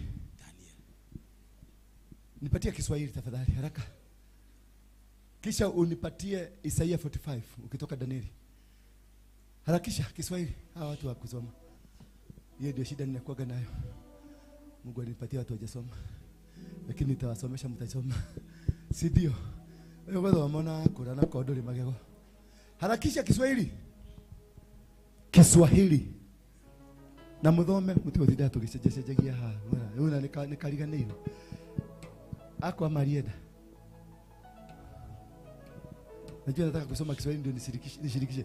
Ndipo yeye akaniambia, hello, we are talking of God, the mighty God, the God that liveth, the God that created the heavens and the earth. Huyo Mungu mkuu, muumba vyote vilivyo katika dunia. Ndipo yeye akaniambia, Danieli, usiogope. Bwana Yesu asifiwe sana. Weka jina yako. Ndipo yeye akaniambia, Ndura, usiogope, Mungu alilisikia ombi lako tangu siku ile ya kwanza. Haleluya.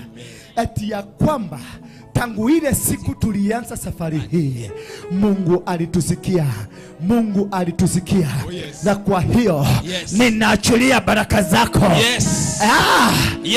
Siku ya kwanza ulipoamua kujinyenyekeza mbele yake ili upate ufahamu. Mimi nimekuja kwa ajili ya ombi lako hilo. Malaika wa Mungu ameingia kwa ajili ya ombi lako. Kwa ajili ya ombi lako. Huyo Mungu yuko. Huyo Mungu yuko pamoja. Ego uko. Amekuja. Anasema mimi nimekuja. Hallelujah. Anasema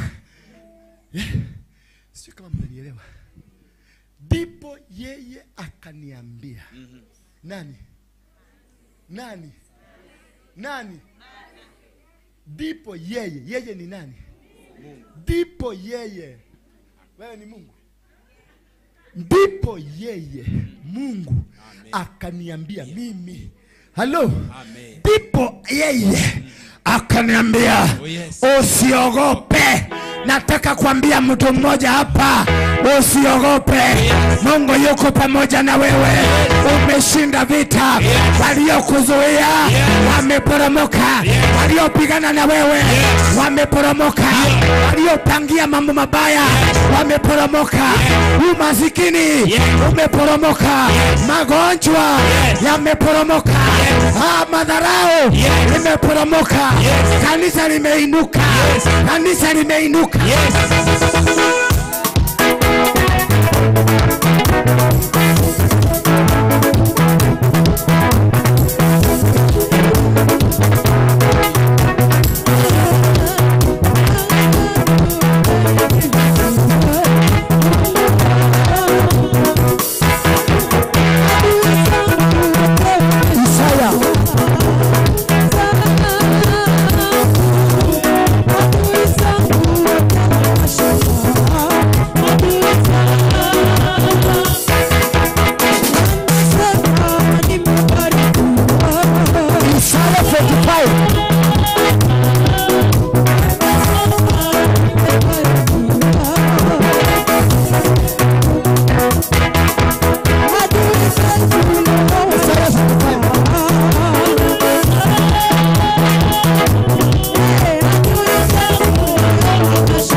Isaiah 45. Huyu mtu anatokea Kiingereza ya nini? Huyu ni mtu ametumwa tu. Hawa ni mafaristi. Isaiah ya Kiswahili. Duge vieuge.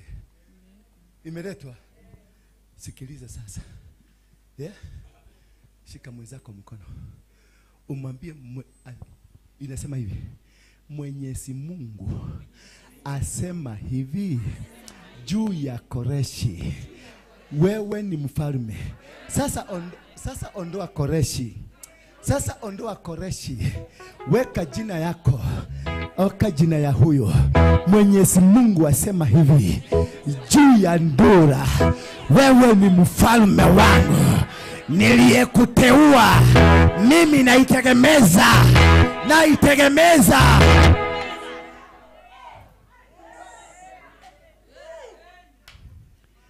Mimi naitegemeza nguvu yako ili uyashinde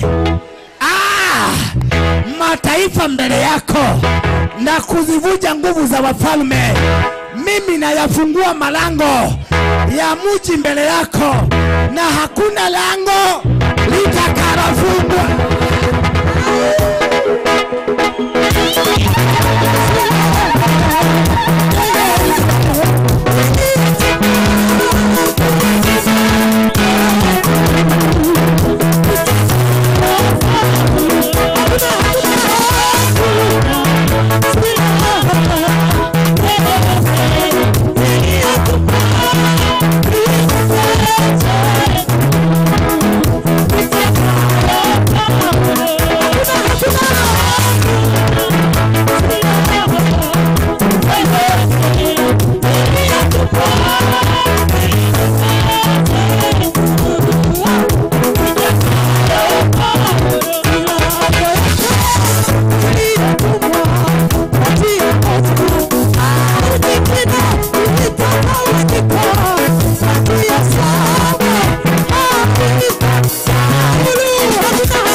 mwenzako mikono. Shika mkono mwenzako. Yeremia 1:10. Leo nimekupa mamlaka juu ya mataifa na falme. Leo nimekupa mamlaka. Leo nimekupa mamlaka juu ya mataifa na falme. Uwe na mamlaka ya kung'oa, ya kubomoa, mamlaka ya kuharibu, ya kuangamiza, mamlaka ya kujenga na ya kupanda.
Waefeso 6:10. Hatimaye na watakeni muwe imara katika kuungana na Bwana kwa msaada wa nguvu yake kuu. 11 inasema, weka vaeni silaha anazowapeni leo, Mungu mpate kuzipinga mbinu mbaya za ibilisi. 12, maana vita vetu si vita kati yetu na binadamu, bali ni vita dhidi ya jeshi ovu, ulimwengu wa roho. Tunapigana na watawala, tunapigana na wakuu na wenye nguvu wanaomiliki ulimwengu huu wa giza.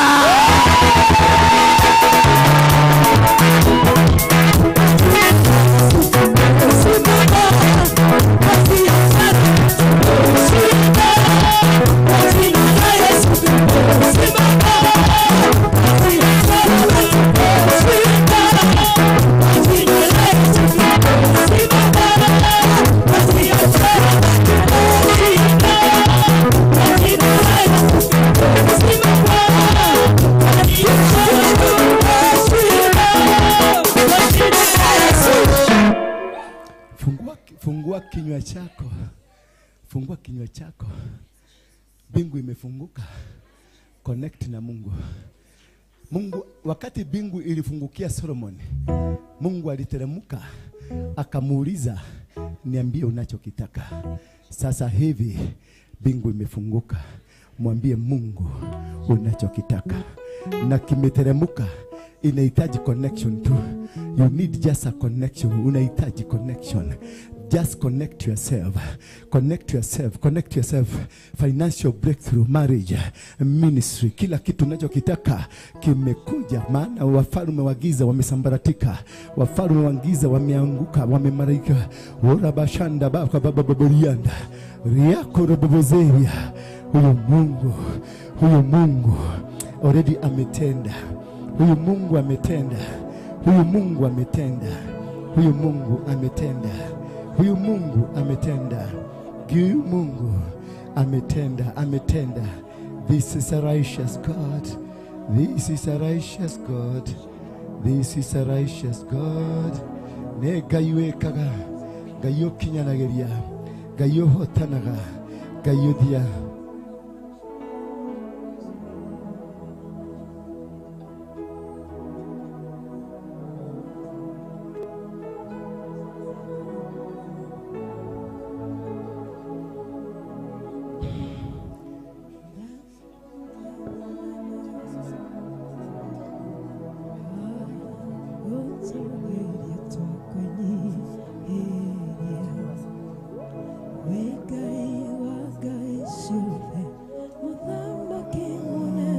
Worship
Shika mwenzako mikono. Mwanzo 15:17 mpaka 20. Jua lilipokwisha tua na giza kuingia, tanuri ifukayo moshi na mwenge uwakao moto vikapita katikati, vile vipande vya nyama. 18. Siku hiyo Mwenyezi Mungu akafanya agano na Abrahamu. Weka jina yako. Siku hiyo Mungu akafanya agano na mimi. Wazawa wako ninawapa nchi hii, toka mto wa Misri hadi ule mto mkubwa wa Yufreti. Maana tumetengeneza agano na Mungu.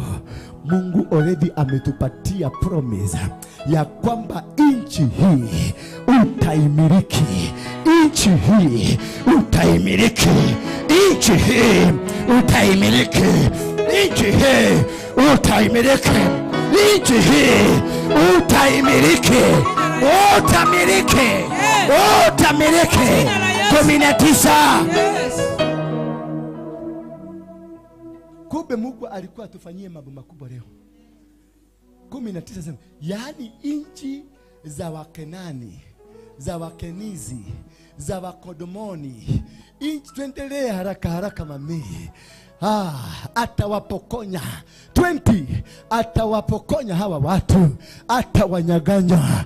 Akasema Wahiti, Waperesi, Waferai watanyaganywa, watanyaganywa. Hawa watanyaganywa ndio wewe upatiwe. Watanyaganywa ndio wewe upatiwe. Watanyaganywa. 21.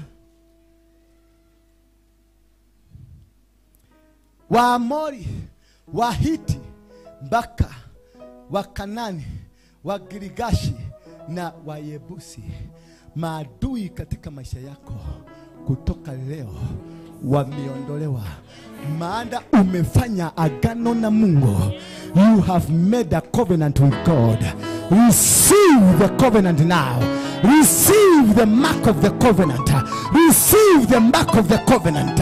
Receive the mark of the covenant. From today, you have been you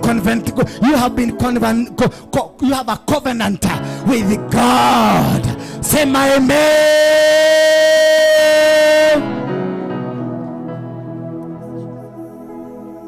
Thank you.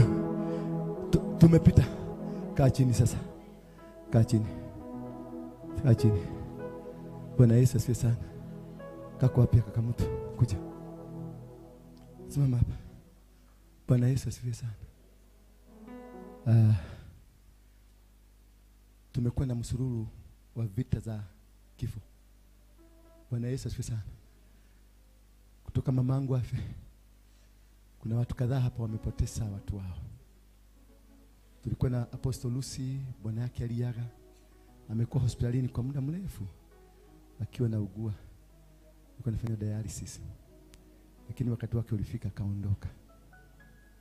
Kisha baadaye siku hiyo naye mother akampoteza baba yake mzazi. Bwana Yesu asifiwe sana. Hello. Tumekuwa tukichanga tukitoa mpaka ninasikia sasa hatufai kutoa ingine. Lakini sasa tufanyeje mother? Tukumutiganilia kweli. Ingia kwa mfuko tafadhali. Kanisa tukuna kile tutampatia, lakini ingia kwa mfuko tafadhali. Mtu wako na kadhao tutafute tudhao twingi. Na 500 twingi tukuja twingi. Mtachanganya na hiyo ingine. Lakini tukue tudhao.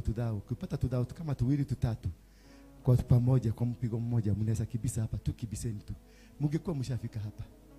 Mungekuwa mshatoa haraka tu, hii masaa imeenda sana. Si tuko na ibada nyingine. Simulete basi. Niki, unaenda kuinua rwimbo. Twin twin twin twin dun dun dun di toa.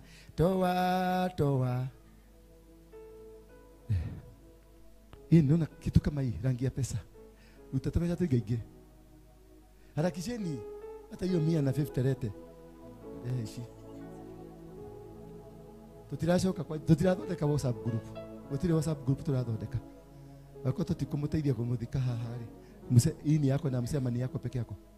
Hii ni yako na msema ni yako peke yako. Hapana. Usianze kukalia mse. Harakisheni. Tuthike muthuri uyu no arehe ciaku. Kwa kirehe to nini atetaragicigwa. Goki. Ai. Hata wewe. Yaani mumenyamaza tu mnaniangalia kama nini? Leteni hapa. Ai. Judire. Lecha ku. Yaani mungathete kungathia. Nini murangatheria? Nini kumungatherio nani? Simu patiana namba. Wewe patiana namba. Patiana namba. Simama hapa, unaenda wapi? Simama hapa. Ikioreda nethiriwe nayo.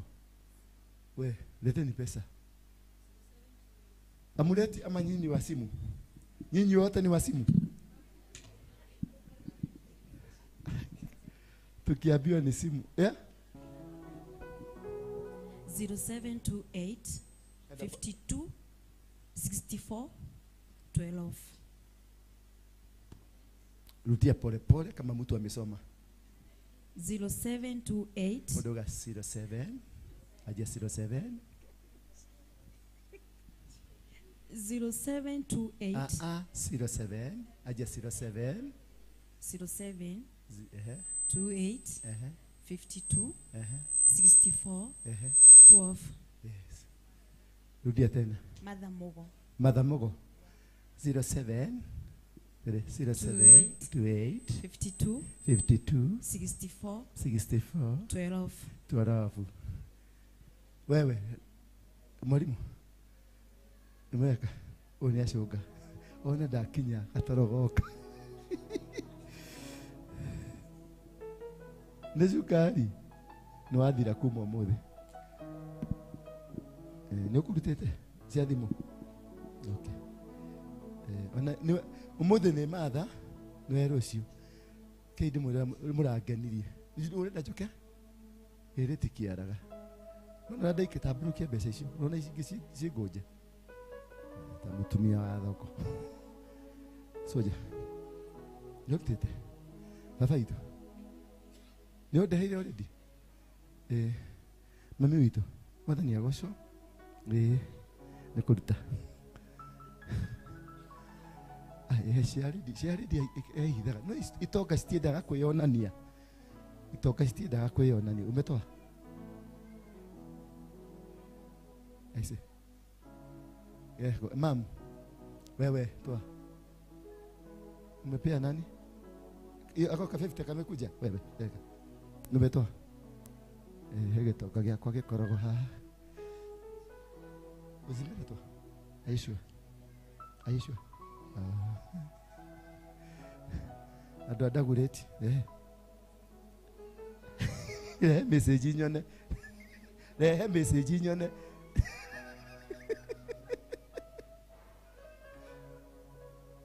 batumani mwine anishishe dei wasikirira hale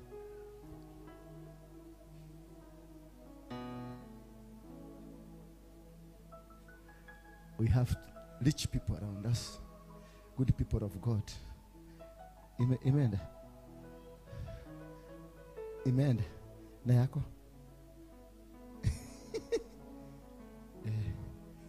Sawa. Hebu hesabu hii pesa. Yes. Kanisa tutampatia, tutatoa yetu kama kanisa. Tutampatia 10,000. Zaidi ya hiyo. Sawa.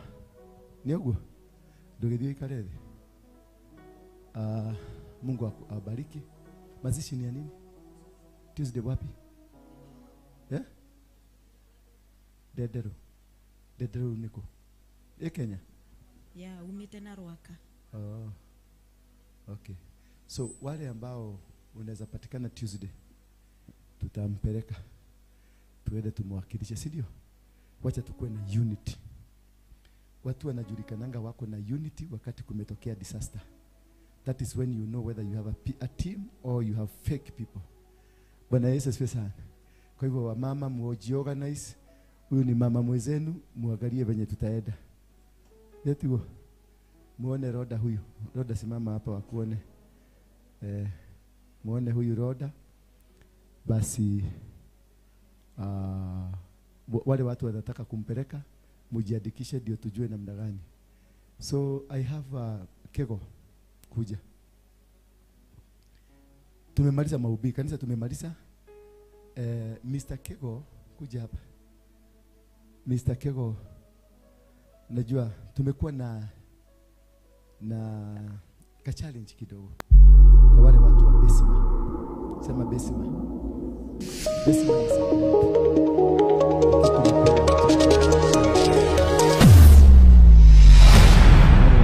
Bethel Cloud